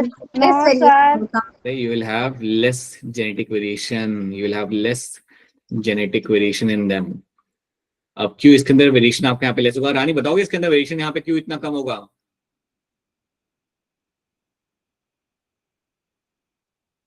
रानी ऐसे नहीं करते बेटा, बोलो। हाँ बोलो। क्योंकि सर इसका नंबर कम है। ऐसे थोड़ी समझाओगे आप किसी 8वीं के बच्चे को? अरे बताओ अक्षरा, बताओ इसका नंबर यहाँ पे क्यों कम हो गया और ये क्यों कम रहेगा नंबर यहाँ पे? क्यों ये वेरिएशन कम रहेगा? सर हमने पहले लाइंस की हंटिंग कर करके 12 नंबर पे ले आए उसको। तो जो 700 लाइंस की जो न्यू जो बने इंडिविजुअल्स, वो 700 लाइंस वो सारे के सारे 12 जो लाइंस थे उन्हीं में से बने, तो उनमें ही वेरिएशन कम थी। तो एग्जैक्टली इनमें ही वेरिएशन कम रहेगा, तो इनमें भी तो कमी मिलेगा आपको यहाँ पे। If they have a less variation then also the 700 of them will have a less variation. तो इसलिए इंडिया में काफी एक कंसर्न है कि अगर कोई बीमारी वहां पे हुई, if some disease spread over there, right, then you will find the complete lion population will die, right. और इसके ऊपर काफी डिबेट भी होता है, अगर आप कभी न्यूज पढ़ते हो ना तो होता है।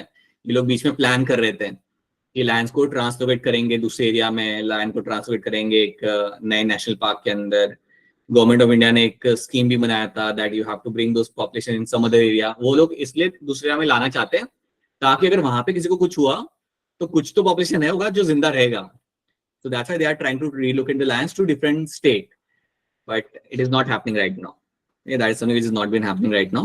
But you find that happening, this is something you can understand. यहाँ पे कंसर्न आप यहाँ पे क्या हो सकता है कि अगर पॉपुलेशन को कुछ हुआ तो वो गया। और इसलिए कभी आप नोटिस करोगे, अगर कभी आप गुजरात आते हो घूमने के लिए नीट एग्जाम देने के बाद, तो आपको क्या मिलेगा कि नेशनल पार्क के आसपास आपको डॉग्स नहीं मिलते हैं।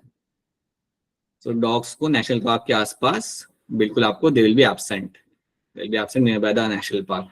कोई बताएगा ऐसा क्यों होगा? कोई बताया ऐसा क्यों करा गया होगा कि डॉग्स आपको नहीं मिलते नेशनल पार्क के आसपास, या इनके पॉपुलेशन को क्यों आप कम रखते हो? अगर उनको कोई बीमारी होगी तो उनको नहीं हो जाएगी। राइट, अगर इनको कोई बीमारी हुई तो यहाँ से आपकी डिजीज डायरेक्ट जाएगी आपके लायंस के ऊपर। और एक बीमारी होती है इसको हम कहते हैं कैनाइन डिस्टेंपर। सुना होगा किसी ने? नहीं सुना किसी ने भी? No sir. हुआ आपने भी नहीं सुना? थोड़ा This बहुत। was something not accepted from someone who wants to become a veterinarian. So canine distemper is a condition which you find in the dogs and all the canines, and this can transmit from dogs from the lions का भी आपका transmit आपका यहाँ पे हो सकता है। ठीक है, तो ये कंसर्न है, ये कंसर्न है, इसलिए आपको वहाँ पे आसपास आप डॉग्स को वहाँ पे आप नहीं देखते generally. You neutralize those dogs if you find nearby the national park generally, as because they can affect the population of the lions over there. ठीक है, ऑलराइट, ठीक है। So that is something we have done, ये हमने यहाँ पे देख लिया। तो ये बॉटलनेक इफेक्ट आप सबको यहाँ पे क्लियर होना चाहिए। ये दो टर्म्स आपको यहाँ पे समझ आ जाने चाहिए। आई होप ये दो टर्म्स को लेके कोई यहाँ पे कंसर्न नहीं है आप लोगों को। No sir. चलो आगे बढ़ते हैं, चलो फिर आगे बढ़ते हैं। So that is something we have done. अब एक दो क्वेश्चन यहाँ पे सॉल्व कर दो और मुझे अश्योरेंस दो कि आपको समझ आ रहा है। सो क्वेश्चन आपके सामने यहाँ पे यह है नीट का, रैंडम यूनिडायरेक्शनल चेंज। देखो यहाँ पे random unidirectional change in the allele frequency that occur by chance। देखो क्या लिखा है यहाँ पे, by chance in all the population, hand raise करना है, in all the population and especially in the small population is known as। करिए hand raise, उसका आंसर बताइए मुझे यहाँ पे। चलिए फटाफट हैंड रेज करिए सब लोग। ऑलराइट काजल, क्या होगा इसका आंसर?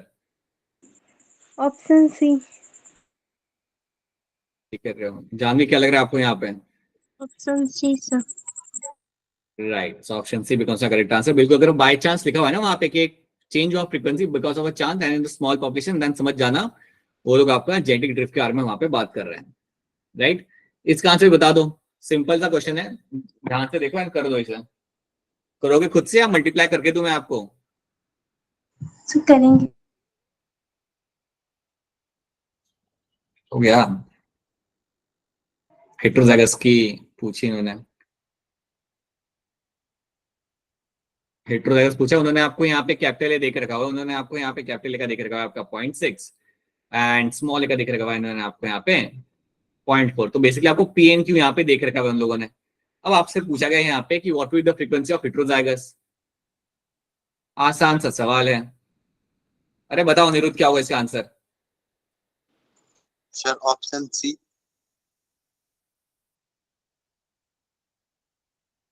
दीपिका क्या लग रहा है? Option D. डी क्यों लग रहा है? अच्छा, okay okay okay okay, got it, okay okay okay, alright Deepika, got it, ठीक है। अंकिता आपको क्या लग रहा है?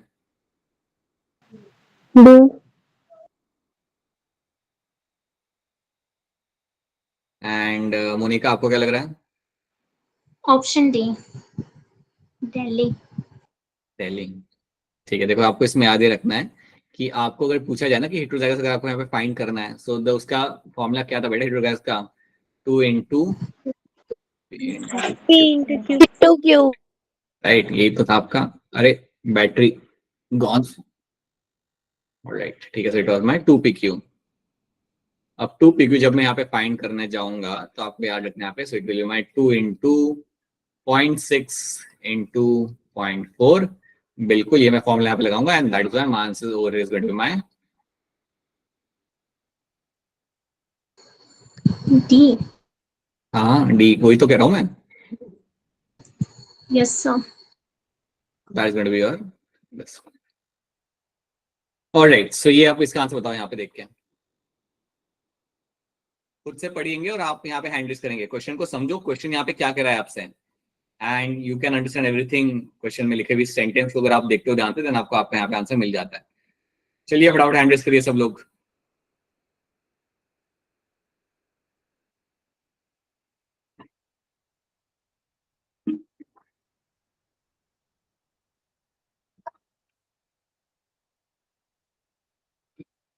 क्या लग रहा है इसका आंसर जानवी? संधि अंकिता, डी। सिद्धरा, क्या लग रहा है? Sir option D. अच्छा सिद्धरा, इसके अलावा जो भी अभी तक हमने किया वो सब समझ आ रहा है ना आपको? जो भी अभी तक हमने यहाँ पे कवर किया है, यस सर। वो फॉर्मूला वाली चीज समझ आ रही है ना? हार्डी-वेंगर प्रिंसिपल में कैसे क्वेश्चन सॉल्व करते हैं? I hope it's clear to you. Yes sir. हाँ ठीक है, so it's going to be your option D, right? So genetic drift becomes over here as my correct answer. ठीक है, because यहाँ पे लिखा है ना लोगों ने, because by chance, यहाँ पे इन्होंने mention किया variation in the gene frequency within a population can occur by chance rather than by natural selection. तो आपको पता चल गया कि वो लोग यहाँ पे क्या पूछ रहे हैं।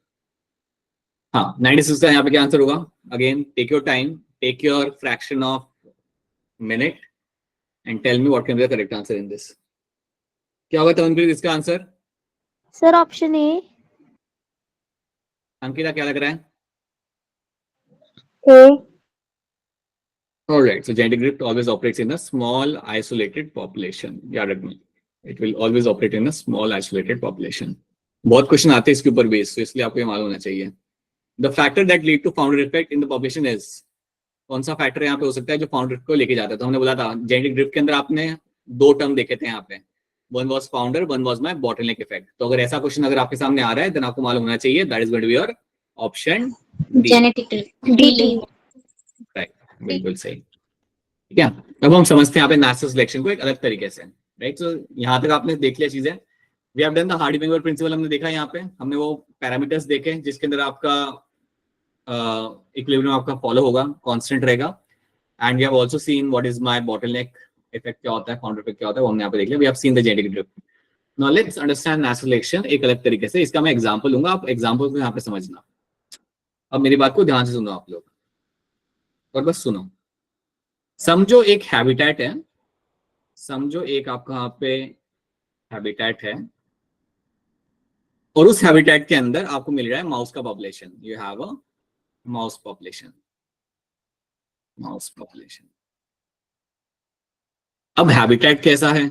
हैबिटेट जो आपको वहां पे मिल रहा है देखने के लिए, वो आपका हैबिटेट आपको वहां पे है रॉकी हैबिटेट.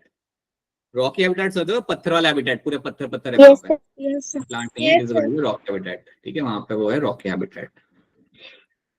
ठीक है, वहां पे आपको मिल रहा है माउस का पॉपुलेशन.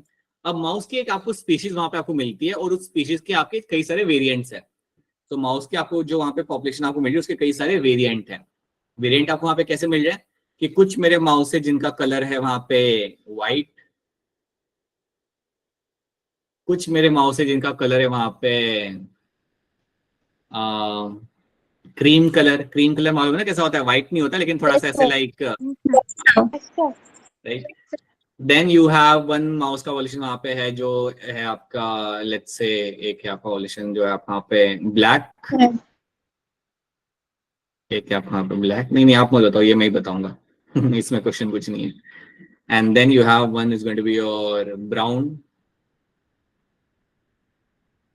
ठीक है, और एक पॉपुलेशन आपका यहाँ पे जो इंटरमीडिएट है, मतलब it's a mixture of like brown and white का मिक्सचर है, तो उसको मैं बोलूंगा यहाँ पे as a intermediate. So one population over there is going to be my intermediate. Intermediate. ठीक है, तो एक ही स्पीशीज के कलर, अलग अलग कलर आपको यहाँ पे मिल पा रहे हैं. Right, white, cream, intermediate, black, brown. आपने देखा होगा ना, इवन अगर आप अपने घर की छिपकलियों को भी अगर आप देखते हो तो उनके अलग अलग कलर होते हैं. Dark black, dark brown, yellow. Yellow तो नहीं होता, लेकिन light brown. Right, you get to have those kind of colouration over there. ठीक है, वैसे यहाँ पे भी आपको इनके जो कोट है माउस का, इसके अंदर आपको अलग अलग कलर आपका मिले, white, cream colour, intermediate, black, brown. Right, you have a darker pattern, you have a lighter pattern as well. You have a darker coat and you have a lighter coat, and then you also have a intermediate coat. Right, अब आप मुझे थोड़ा सोच के बताना, ये जो habitat है जहां पे आपका माउस रह रहा है, ये जो हैबिटेट है, अगर सोचो कि हैबिटेट के अंदर आपके जो रॉक्स है, आप जानते हो habitat is going to be rocky habitat. Right, so habitat आपका यहाँ पे रॉकी हैबिटेट. सो ये जो आपके जो रॉक्स है यहाँ पे, अगर इनका कलर होता लाइट कलर, अगर रॉक्स जो आपके होते हैं जिनका कलर यहाँ पे होता काफी light, light in the sense if the rocks are going to be somewhat whitish colour के अगर होते हैं, अगर रॉक अगर आपके यहाँ पे व्हाइटिश कलर के होते हैं, या मैं कहूंगा इसको ऐसा भी लिख सकता हूँ, if they were having the light colour, तो मुझे बताओ इनमें से किसको फायदा होता है, कौन से वाले पॉपुलेशन को यहाँ पे फायदा होता है? राइट, आप कह रहे हो कि अगर मेरे रॉक का कलर वहां पे व्हाइटिश कलर के, अगर मेरे वहां पे रॉक होते हैं, लाइट कलर के मेरे वहां पे रॉक होते हैं, तो आपको ये कहना है कि व्हाइट और क्रीम कलर के मेरे जो वहां पे माउस है उनको वहां पे फायदा होगा। आप मुझे बताओ कि वहां पे ब्राउन और ब्लैक वालों को यहाँ पे क्या नुकसान होगा? सर वाइट हैंड रेस करके बताना है, हैंड रेस। बताइए अपूर्वा, क्या नुकसान होगा उन्हें वहां पे? तो जब कोई प्रेडेटर आएगा तो वो कैमोफ्लेज नहीं कर पाएंगे। यस, जब कोई वहां पे प्रेडेटर आएगा, जब वहां पे फॉक्स आया तो फॉक्स ब्राउन और ब्लैक वालों को, इवन इंटरमीडिएट वालों को आराम से देख पाएगा और उन्हें जाके वहां पे खा जाएगा। ठीक है, उन्हें जाके वहां पे वो खा जाएगा। Right, so that is something which will happen over there. तो अगर मैं कहता हूं कि अगर आपका यहाँ पे रॉकी हैबिटेट है आपका यहाँ पे, और अगर आपके हैबिटेट के अंदर आपको, ये मेरी पहली कंडीशन है, if you have this first condition in which you are finding कि आप रॉकी हैबिटेट और आपका व्हाइट कलर का आपका वहां पे रॉक है, तो आप कह सकते हो कि मेरा व्हाइट और क्रीम कलर के जो मेरे यहाँ पे जो माउस है उनका नंबर यहाँ पे बढ़ेगा, उनका नंबर यहाँ पे बढ़ेगा। So I will find this population will keep on increasing. क्या ये मेरी बात आप यहाँ पे समझ पा रहे हो? Is this thing clear to all of you? yes sir The population of white and cream coat, white and cream coat वाले जो मेरे यहाँ पे माउस होंगे, इनका नंबर यहाँ पे बढ़ेगा। This number is going to increase, इनका नंबर यहाँ पे आपको इंक्रीज होता है। राइट, ये चीज आपको यहाँ पे होते हुए आपको यहाँ मिल रही है। अगर आपका हैबिटेट आपका बदल जाता है, समझो हैबिटेट में कुछ हो गया वहां पे, and now you have a second condition. Habitat के अंदर आपको यहाँ पे क्या मिलेगा देखने के लिए? In the habitat what you are finding now, आपके हैबिटेट जो आपका सेकंड हैबिटेट आपको यहाँ पे है, इसके अंदर आपको मिल जाए that you have a mixture of colour. Like आपको यहाँ पे क्या मिल जाए, I won't say mixture, but आपको यहाँ पे इंटरमीडिएट कलर के आपको रॉक ज्यादा मिल जाए। देयर लाइक एक जो रॉक है उसके अंदर ब्लैक भी है, उसके अंदर व्हाइटिश भी है। So the rock over there I'm going to have my intermediate color. So आपको यहाँ पे जो rocks मिल जाए they are of my intermediate color, intermediate color। अगर मुझे ऐसे रॉक्स अगर वहां पे बन जाते हैं उस हैबिटेट के अंदर, तो वो कहता हूँ कि किसको फायदा होगा, कौन से वाले कोड को यहाँ पे फायदा होगा? इंटरमीडिएट कलर वाले को। और कुछ नहीं, सिर्फ इंटरमीडिएट जो इसका कोड होगा ना उसको वहां पे फायदा होगा। सो जो मेरा यहाँ पे माउस होगा जिसका कोड कलर होगा आपका यहाँ पे इंटरमीडिएट, तो उसका नंबर यहाँ पे बढ़ेगा। और जो लाइट कलर के होंगे और जो ब्लैक या ब्राउन कलर के होंगे ना, उनको आके फॉक्स आके खा जाएगा, उनको आके फॉक्स आके it is going to consume those mouse over there, because वो नहीं छुप पा रहे, वो आराम से दिख रहे हैं वहां पे। जिनका कलर इंटरमीडिएट है वो उनका नंबर वहां पे बढ़ेगा और बाकियों का नंबर आपको वहां पे कम होता हुआ आपको वहां पे दिखेगा। That is something you will find happening over there, right. और जो तीसरी कंडीशन मुझे यहाँ पे जो मिलेगी, the third condition here is going to be, ध्यान से सुनना, अगर तीसरे हैबिटेट के अंदर आई एम फाइंडिंग आपके पास दो टाइप के रॉक हैं, आपके पास जो रॉक्स है वो आपके पास दो टाइप है। So whatever the rocks you have over there, वो आपको वहां पे दो टाइप्स के आपको वहां पे मिल जाए। 50% आपके वहां पे रॉक है जो है आपके ब्लैक कलर के या डार्क कलर के, राइट, और I can call them as dark colour rock. और बाकी जो मेरे 50% मेरे जो वहां पे रॉक है वो है मेरे वहां पे व्हाइट कलर के और लाइट कलर के, ये मुझे मिले मेरे हैबिटेट के अंदर। और बाकी मुझे और कोई टाइप के रॉक नहीं मिले। समझो कुछ मेरे रॉक्स यहाँ पे ब्लैक है, कुछ मेरे रॉक्स यहाँ पे व्हाइट है। अगर ऐसा हैबिटेट होगा तो मुझे हैंड रेज करके बताओ कि यहाँ पे किसको फायदा होगा। Raise your hand and tell me, अगर ऐसी कंडीशन अगर आपके यहाँ पे होती है, then who will get benefited over here. So if you have this kind of condition over there, then सोच लो आराम से, अगर आपके पास ब्लैक रॉक भी है व्हाइट रॉक भी है, तो किसको फायदा होगा यहाँ पे और किसको यहाँ पे नुकसान होगा। बाकी लोग बेटा, बाकी लोग बताइए, काजल क्या होगा इसके अंदर? सर जो ब्लैक रॉक होगी ना, हाँ, उसमें ब्लैक माउस को फायदा होगा, हाँ। और वाइट और लाइट वाले में क्रीमी और वाइट माउस को। तो नुकसान किसको होगा यहाँ पे? तो इंटरमीडिएट को नुकसान होगा, बिल्कुल सही। सो ब्लैक या जिनका ब्राउन कलर यहाँ पे होगा उनका नंबर यहाँ पे बढ़ेगा, उनका नंबर उससे हैबिटेट के अंदर बढ़ने लगेगा, राइट। उसके साथ साथ जिनका कलर यहाँ पे होगा व्हाइट, जिनका कलर यहाँ पे होगा व्हाइट या जिनका कलर आपका यहाँ पे होगा क्रीम कलर का, उनका नंबर भी यहाँ पे आपको बढ़ते हुए मिल जाएगा। इवन उनका नंबर भी आपको यहाँ पे बढ़ते हुए मिलेगा। So this is what you will find happening over there. So black and brown का नंबर भी आपको यहाँ पे बढ़ते हुए मिलेगा और क्रीम एंड व्हाइट का भी नंबर आपको बढ़ते मिलेगा। जिसका नंबर यहाँ पे कम होगा वो आपके यहाँ पे होंगे intermediate. The number which is going to be less over there, that is going to be called as my intermediate. So intermediate का नंबर यहाँ पे कम जाएगा क्योंकि वो अपने आप को वहां पे छुपा नहीं पाएंगे. So they will be not be able to protect themselves. क्या इतनी बात आपको यहाँ पे समझ आ रही है? Is this clear to all of you? Yes, sir. Yes, sir. Yes, sir. ये आपको यहाँ पर, अब बस आपको यहाँ पे इनके नाम, now you have to understand one thing, now you just have to give them some names. जहां पे आप बीच वाले ट्रेड को आप ज्यादा फायदा हो रहा है, जिस कंडीशन में आपका जो इंटरमीडिएट जो आपके यहाँ पे ट्रेड है इसको ज्यादा फायदा हो रहा है यहाँ पे, इसको हम बोलते हैं स्टेबलाइजिंग सिलेक्शन. इसको हम बोलते हैं यहाँ पे एज अ स्टेबलाइजिंग सिलेक्शन. इसको हम बोलते हैं यहाँ पे एज अ स्टेबलाइजिंग सिलेक्शन. जहां पे आप इंटरमीडिएट पॉपुलेशन को आपको फायदा हो रहा है ना, जहां पे वो आपको वो बढ़ता हुआ आपको यहाँ मिलेगा, जहां पे आप मीन वैल्यू को, इंटरमीडिएट वैल्यू हम इसे बोल सकते हैं mean value, it's a mean value, centre वाली, जहां पे मीन वैल्यू को यहाँ पे फायदा हो रहा होता है, जहां पे उसका नंबर इंक्रीज हो रहा होता है, उसे हम कहते हैं एज अ स्टेबलाइजिंग सिलेक्शन. मतलब नेचर ने क्या किया, नेचर ने सिलेक्ट किया एक स्टेबल पॉपुलेशन को, एक मीन वैल्यू को यहाँ पे उसने सिलेक्ट किया. That is called as my stabilizing selection. अगर आप देख रहे हो कि दो अलग अलग पॉपुलेशन को फायदा हो रहा है, एक को नुकसान हो रहा है, तो इसको हम बोलते हैं यहाँ पे एज अ डिसरप्टिव सिलेक्शन. इसको हम बोलते हैं यहाँ पे as a disruptive selection. Disruptive selection में आपको याद रखना है कि दो पॉपुलेशन होगी जिसको फायदा हो रहा होगा, और एक जो मेरा होगा यहाँ पे वो कम जा रहा होगा, उसका नंबर यहाँ पे कम होगा. उसको हम बोलते हैं यहाँ पे एज अ डिसरप्टिव सिलेक्शन. उसका नंबर यहाँ पे कम जा रहा होगा, बाकी दो को यहाँ पे आपका फायदा हो रहा होगा, बाकी का नंबर यहाँ पे बढ़ रहा होगा. That is called as my disruptive selection. और जो सबसे पहला वाला जो मेरा यहाँ पे था, जिसमें एक सर्टेन टाइप के कलर को हम यहाँ पे फायदा कर रहे हैं, किस कलर को, लाइट कलर को या व्हाइटिश कलर को हम यहाँ पे फायदा कर रहे हैं. हमने डार्क या ब्राउन को यहाँ पे एडवांटेज नहीं दिया, हमने लाइट या व्हाइट कलर को यहाँ पे हमने फायदा दिया या उसको वहां पे एडवांटेज मिला. इस टाइप के सिलेक्शन को हम बोलते हैं यहाँ पे एज अ डायरेक्शनल सिलेक्शन. ये एक सर्टेन डायरेक्शन की तरफ जा रहा है, सो इसको हम बोलते हैं यहाँ पे as a directional selection. We call as a directional selection. तो आपके सामने यहाँ पे तीन टर्म्स आपके सामने आएंगे.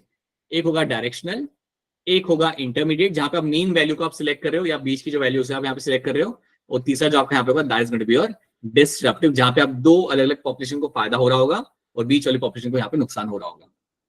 क्या ये तीन टर्म्स आपको यहाँ पे अभी समझ आ रहे हैं? Are these three terms clear to you? Yes, sir. Yes, Yes, sir. तो आप इसको थोड़ा और समझोगे पिक्चर देख के. Now have a look at this picture over there. ये आपकी ओरिजिनल पॉपुलेशन है आपके यहाँ पे, right? So you can see the light colour भी आपके यहाँ पे, इंटरमीडिएट भी आपका कलर है यहाँ पे, डार्क कलर भी आपके सामने यहाँ पे. Now have a look at this over here. पहले आप यहाँ पे देखो अपना डायरेक्शनल सिलेक्शन को. आपके हैबिटेट में इन्होंने क्या किया, इन्होंने थोड़ा रिवर्स कर दिया. आपके हैबिटेट के अंदर यू हैव डार्क कलर के रॉक्स ज्यादा है, राइट? अगर आपके हैबिटेट में देखो यहाँ पे लिखा हुआ है the lighter mice are selected against because they live among the dark rocks. तो देखो डार्क रॉक्स है आपके यहाँ पे. सो इमेजिन करो ये जो मेरा हैबिटेट है यहाँ पे आपके पास है डार्क रॉक्स, डार्क कलर के रॉक्स है आपके पास. अगर डार्क कलर के रॉक्स आपके पास वहां पे है तो याद रखना व्हाइट कलर के माउस आपके यहाँ पे गायब हो जाएंगे. व्हाइट कलर के माउस आपके यहाँ पे गायब हो जाएंगे, व्हाइट या लाइट कलर के माउस आपके यहाँ पे गायब हो जाएंगे because they will be eaten by the predators. गायब मतलब हो जाएंगे, समझ आई होप आप समझ पा रहे हो. गायब मतलब उनको कोई आके यहाँ पे खा जाएगा, ठीक है? और जो आपके यहाँ पे बच पा रहे they are of the darker coat colour. तो डार्कर कोट वाले जो मेरे यहाँ पे माउस होंगे वो मुझे यहाँ पे देखने के लिए मुझे यहाँ पे मिलेंगे. And that is why this is example of my directional selection. This will be the example of my directional selection. मतलब एक सर्टेन टाइप के ट्रेड को आप यहाँ पे सिलेक्ट कर रहे हो, that is my directional selection, ठीक है? सेकंड वाला आप यहाँ पे देखो, सेकंड वाले के अंदर आप कह सकते हो दैट यहाँ पे जो मेरे रॉक्स होंगे they will be of both the types, dark as well as light. दोनों टाइप के रॉक्स मुझे यहाँ पे मिलेंगे देखने के लिए. और इसके वजह से यहाँ पे क्या होगा, दो पॉपुलेशन मेरे यहाँ पे ग्रो करेगी. आप देख पा रहे हो यहाँ पे, आप ग्राफ देख पा रहे हो, व्हाइट का नंबर यहाँ पे आपका बढ़ रहा है एंड डार्क वाले का नंबर आपका यहाँ पे बढ़ रहा है. तो व्हाइट एंड डार्क वाले का नंबर आपके यहाँ पे बढ़ेगा. बाकी जो बीच वाला जो आपका यहाँ पे जो नंबर होगा, बीच वाला जो इंटरमीडिएट होंगे उनका नंबर यहाँ पे नीचे जा चुका है. So you can see the graph over there, right? ये आप बीच में आपको नीचे जा रहे हैं और बाकी दोनों साइड से आपका ये कर्व इसका ऊपर है. This is called as my disruptive selection. क्योंकि याद रखना the habitat is patchy. Patchy habitat मतलब इसके अंदर लाइट और डार्क रॉक्स दोनों है, right? And then you have the stabilizing selection, जिसमें आपको क्या मिला है कि आपको जो इंटरमीडिएट था इसको हमने यहाँ पे सिलेक्ट किया है और उसका ही नंबर आपको ज्यादा मिलेगा. बाकी सब लोग आपके वहां से निकल जाएंगे. बाकी सब लोग जो आपके वहां पे होंगे उनकी वहां पे लाइक उनको आके आपका एनिमल आके खा लेगा, प्रेडेटर आके खा लेगा, फॉक्स आके खा लेगा. सो ये होती है आपकी 3 टाइप की वैल्यूज, या वो स्टेबलाइजिंग, डिस्ट्रप्टिव एंड डायरेक्शनल। क्या ये आपको समझ आ रहा है? Is this clear to all of you? Yes sir. Right. आपको याद रखना है, अगर आपसे पूछा जाए ना कि आपकी मीन वैल्यू सिलेक्ट हो रही की जा रही है, then that is my stabilizing. अगर आपको कहा जाता है कि आपकी मीन वैल्यू को हम यहाँ पे सिलेक्ट करें, मीन वैल्यू के एनिमल्स को हम यहाँ पे सिलेक्ट करें, दैट इज माय स्टेबलाइजिंग। अगर आपको कहा जा रहा है कि 2 अलग अलग पॉपुलेशन को मैं यहाँ पे सिलेक्ट कर रहा हूँ, एक को मैं सिलेक्ट नहीं कर रहा, then that is my disruptive. और अगर आपको कहा जा रहा है कि एक सर्टेन टाइप के ट्रेड को हम यहाँ पे सिलेक्ट कर रहे हैं, एक स्पेसिफिक ट्रेड को मैं यहाँ पे सिलेक्ट कर रहा हूँ, सो दैट इज माय डायरेक्शनल। वो मेरा वहां पे डायरेक्शनल हो जाता है। अगर मैं कह रहा हूँ ना, समझो, अगर मैं आपको एग्जांपल दूं, अगर मैं मैंगोज को ग्रो कर रहा हूं और मैं चाहता हूं कि सिर्फ मेरे पास वो मैंगोज हो जिनका साइज बड़ा होगा, जिनका साइज एक टेनिस बॉल से बड़ा होगा, या जिसका साइज एक फुटबॉल जितना होगा, right? So I want all the mangoes which is going to have a size of a football. अगर मैं ऐसा अगर एक्सपेक्टेशन में वहां पे रख रहा हूं, तो मेरा सिलेक्शन वहां पे कैसा हो रहा है? आप लोग भी बताइए किस टाइप का सिलेक्शन यहाँ पे कर रहा हूँ? डायरेक्शनल। डायरेक्शनल। डायरेक्शनल कर रहा हूं मैं। I am wanting a specific type of trait को मैं यहाँ पे सिलेक्ट करना चाहता हूँ, so that's a directional selection over there, right? अगर समझो मेरे पास मैंगो के बहुत बड़ा प्लांटेशन है, जहाँ पे छोटे मैंगोज भी है, बड़े मैंगोज भी है, मैं बस चाहता हूँ कि मेरे पास एक मीडियम साइज का मैंगो बने मेरे पास, मैं मीडियम साइज से मैंगो चाहता हूँ, उनको बनाना और उनको सेल करना। So what kind of selection I am having over there? Stabilizing. तो ये बात आप सबको यहाँ पे समझिए, this is what you have to understand, और इसके ऊपर बेस्ड आपको क्वेश्चन वहां पे सॉल्व करना है। अब इसके ऊपर बेस्ड बहुत अच्छे क्वेश्चन बन के आते हैं नीट एग्जाम के अंदर, so you have to be very clear with the concept. अब एनसीईआरटी में ये पिक्चर वाला एग्जांपल है नहीं, इसलिए मैंने आपको एग्जांपल दिया ताकि वो आपके दिमाग में क्लियर हो जाए। अब आपको कितना भी क्वेश्चन कैसा भी पूछे, आपको बस अपना लॉजिक याद रखना है। You have a directional, disruptive and stabilizing. Now tell me इसका आंसर यहाँ पे क्या होगा? हैंड रेज करके डायरेक्टली नहीं बताना है, take your time and raise your hand. Natural selection where more individuals acquire specific character value other than the mean. Value other than the mean, right? More individuals acquire specific character value other than the mean. अब बताओ इसके अंदर आपका यहाँ पे answer क्या आएगा? बस 4 ही लोग, कैसे चलेगा आप लोगों का? अनिल बताइए क्या होगा इसका आंसर? Sir option A. सीधे आपको क्या लग रहा है? सर सिर्फ इसमें एक होगा। हाँ देखो सीधे इसमें इन्होंने ये बोला है, नेचुरल सिलेक्शन आपके यहाँ पे काम कर रहा है, where more individuals are selected are acquired specific character, एक specific character को हम यहाँ पे सिलेक्ट कर रहे हैं, which is other than the mean। तो mean तो नहीं है, it is other than the mean and it is going to be specific character, मतलब ये एक certain character की तरफ हम यहाँ पे जा रहे हैं। So now you have to think and tell me किसके अंदर आंसर यहाँ पे क्या आ सकता है? बताओ सीधे।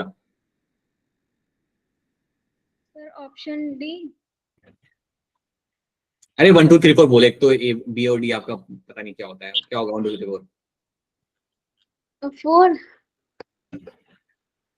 बेटा 4 तो होगा नहीं। कोई मुझे एक्सप्लेन करेगा कि 4 यहाँ पे क्यों नहीं करता? तनवीर बताओ 4 क्यों नहीं हो सकता है यहाँ पे? सर उन्होंने बोला ना रेदर देन मीन वैल्यू, तो मीन भी तो स्टेबलाइजिंग को ही कहते हैं। हाँ बिल्कुल सही, तनवीर बिल्कुल सही यहाँ पे बता रही कि उन्होंने बोला तो है यहाँ पे कि it is other than the mean. अगर मीन बोला होता देन आप बोलते स्टेबलाइजिंग, तो ये तो आपको हो ही नहीं सकता, राइट? अगर आपको कहा जा रहा है it is going to a specific character, तो आप समझ जाओ it is going to be directional. ये आपका यहाँ पे डायरेक्शनल होगा बिकॉज आप स्पेसिफिक कैरेक्टर की तरफ आप यहाँ पे जा रहे हो। So yes, option 1 over here becomes my correct answer. क्या सब लोग ये समझ पा रहे हैं? Is this clear to all of you? Yes sir. Yes sir. क्या? तो ऑप्शन 1 बनेगा यहाँ पे एज अ करेक्ट आंसर। अब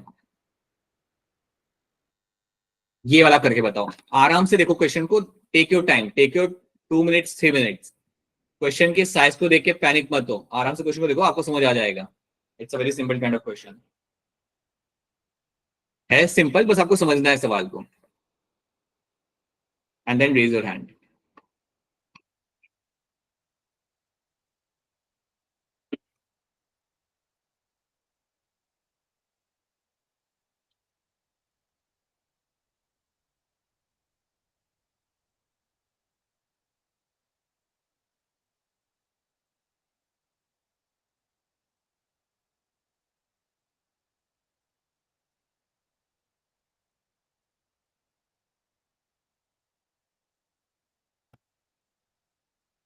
कर लो बेटा, सब लोग कर लो। है काफी अच्छा क्वेश्चन, ये तो आपको भी एक्सेप्ट करना पड़ेगा। Question is very good in terms of NEET exam के कॉन्टेक्स्ट में। बस 4 लोग। ऑलराइट, क्या लग रहा है सीधे क्या होगा इसका आंसर? सर डी लग रहा है। जरा को यहाँ पे डी लग रहा है। अपूर्वा क्या लग रहा है? तो सी। मोनिका सर सी लग रहा है। क्यों लग रहा है सी? मोनिका आप मुझे एक्सप्लेन करो यहाँ पे। अच्छा उसके पहले रुक जाओ, जानवी आपका क्या आ रहा है आंसर इसके अंदर? B directional. जानवी आपका क्या आंसर आ रहा है? Option C. आपका भी सी आ रहा है यहाँ पे। ओके, मोनिका का भी सी आ रहा है। उसका तनप्रीत आपका क्या आ रहा है? सो वो डायरेक्शनल होगा ना? पूछो मत, बताओ मुझे आंसर क्या आ रहा तो है। पढ़ वो सकते हो ना आप लोग यहाँ पे। डायरेक्शनल। और बाकी लोग, रानी आपको क्या लग रहा है? Sir directional. क्या सोच के डायरेक्शनल बोल रहे हो रानी? बेटा जरा बताना, आप एक्सप्लेन करना।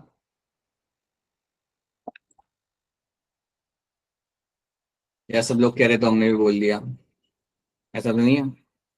नहीं सर। बताओ, डायरेक्शनल कर दो। चलो फटाफट एक्सप्लेन करो, आपका कॉन्सेप्ट यहाँ पे डायरेक्शनल का।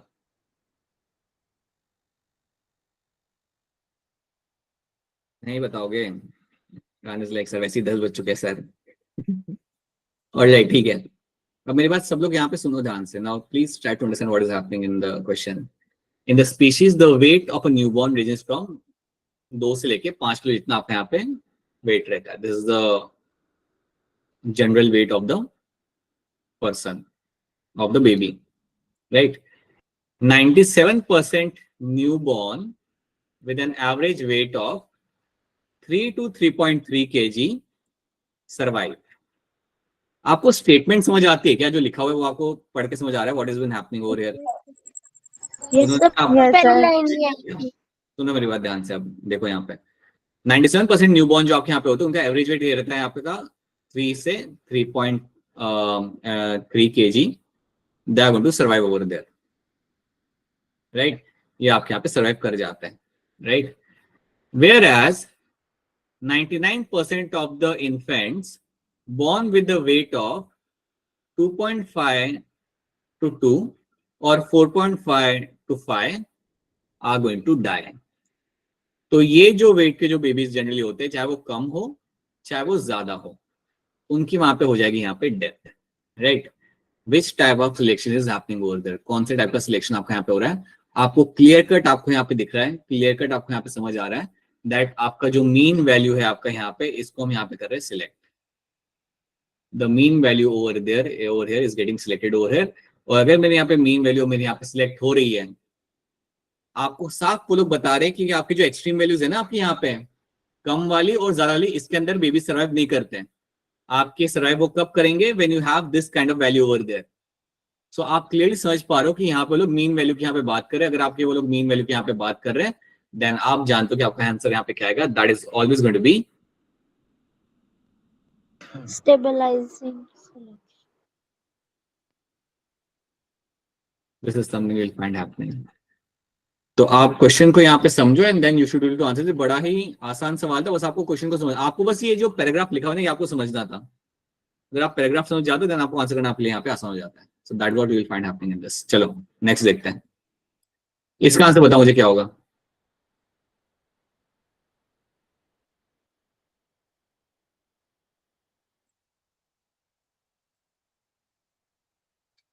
Take your time and tell me क्या होगा इसका आंसर।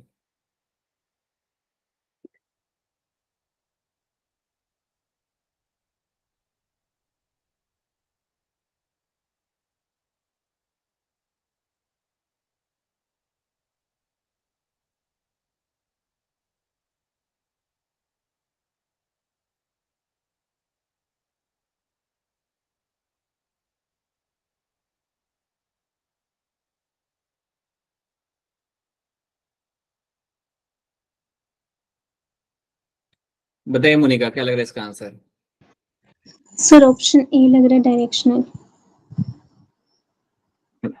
जानवी आपको क्या लग रहा है?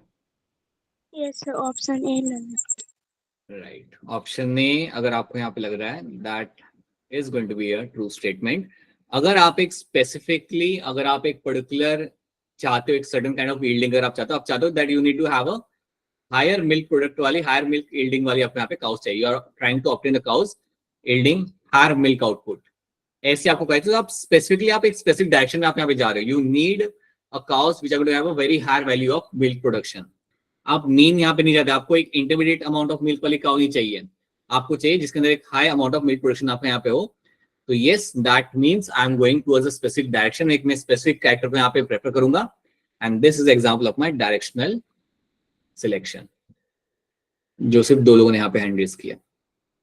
सो एक दो बार ऐसे क्वेश्चंस करोगे ना, आपका हाथ बैठ जाएगा, डोंट वरी, आप 2-4 क्वेश्चन और ऐसे और करोगे, then will have a hand on them, right. It's a simple question, इतना डिफिकल्ट टॉपिक ये है नहीं, बल्कि टॉपिक ऐसा है कि इसमें से आप, it's a topic which they ask every now and then, stabilising, direction and disruptive.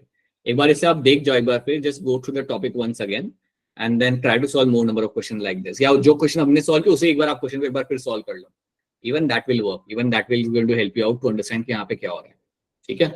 सो 95 का भी आंसर आपको यहाँ पे यही आएगा, ओके। अभी मैं इसको ड्रैग नहीं करूंगा because it's already your time. So इसमें मैंने कुछ क्वेश्चन यहाँ पे लगा के रखे हुए हैं जो मैं एक्सपेक्ट करूंगा कि आप कर लो एक बार, ये भी क्वेश्चन है, फिर एक अच्छा क्वेश्चन आपका यहाँ पे भी है, राइट, या this is also very good question, काफी अच्छा क्वेश्चन नहीं है, ट्राई करोगे भी सॉल्व करना या बाद में करना? Yes sir. Yes. Monika and one more human being said yes, that's it. Alright, कोई बात नहीं, बाद में कर लेना, एज अ होमवर्क कर लेना ये, right. I have given you few questions, just do them as a homework, but इतना जो कराया वो एक बार पढ़ लेना, what is my disruptive population, what is my selective, और ये स्टेटमेंट जो यहाँ पे लिखे हुए ना इनको आप पढ़ सकते हो, ये समझने के लिए इंपॉर्टेंट है, बिकॉज एनसीईआरटी में कोई एग्जाम्पल लेके समझाया नहीं हुआ, बट क्वेश्चन आप दे सकते हो कि क्वेश्चन वो लोग एग्जाम्पल के ऊपर बेस्ड आपको पूछ रहे हैं। एनसीईआरटी में एग्जाम्पल मेंशन नहीं है, बट क्वेश्चन वो लोग एग्जाम्पल के ऊपर बेस्ड आपको पूछ रहे हैं, because that's why you have to understand the concept यहाँ पे, मतलब ये है क्या ये टर्म और यहाँ पे क्या हो रहा है।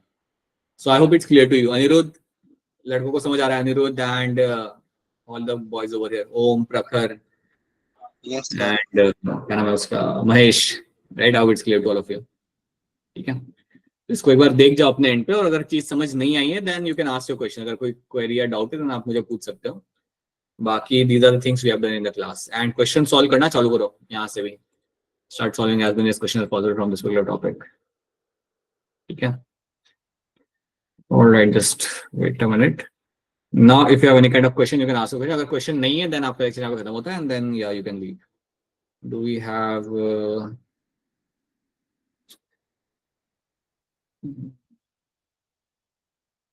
All right.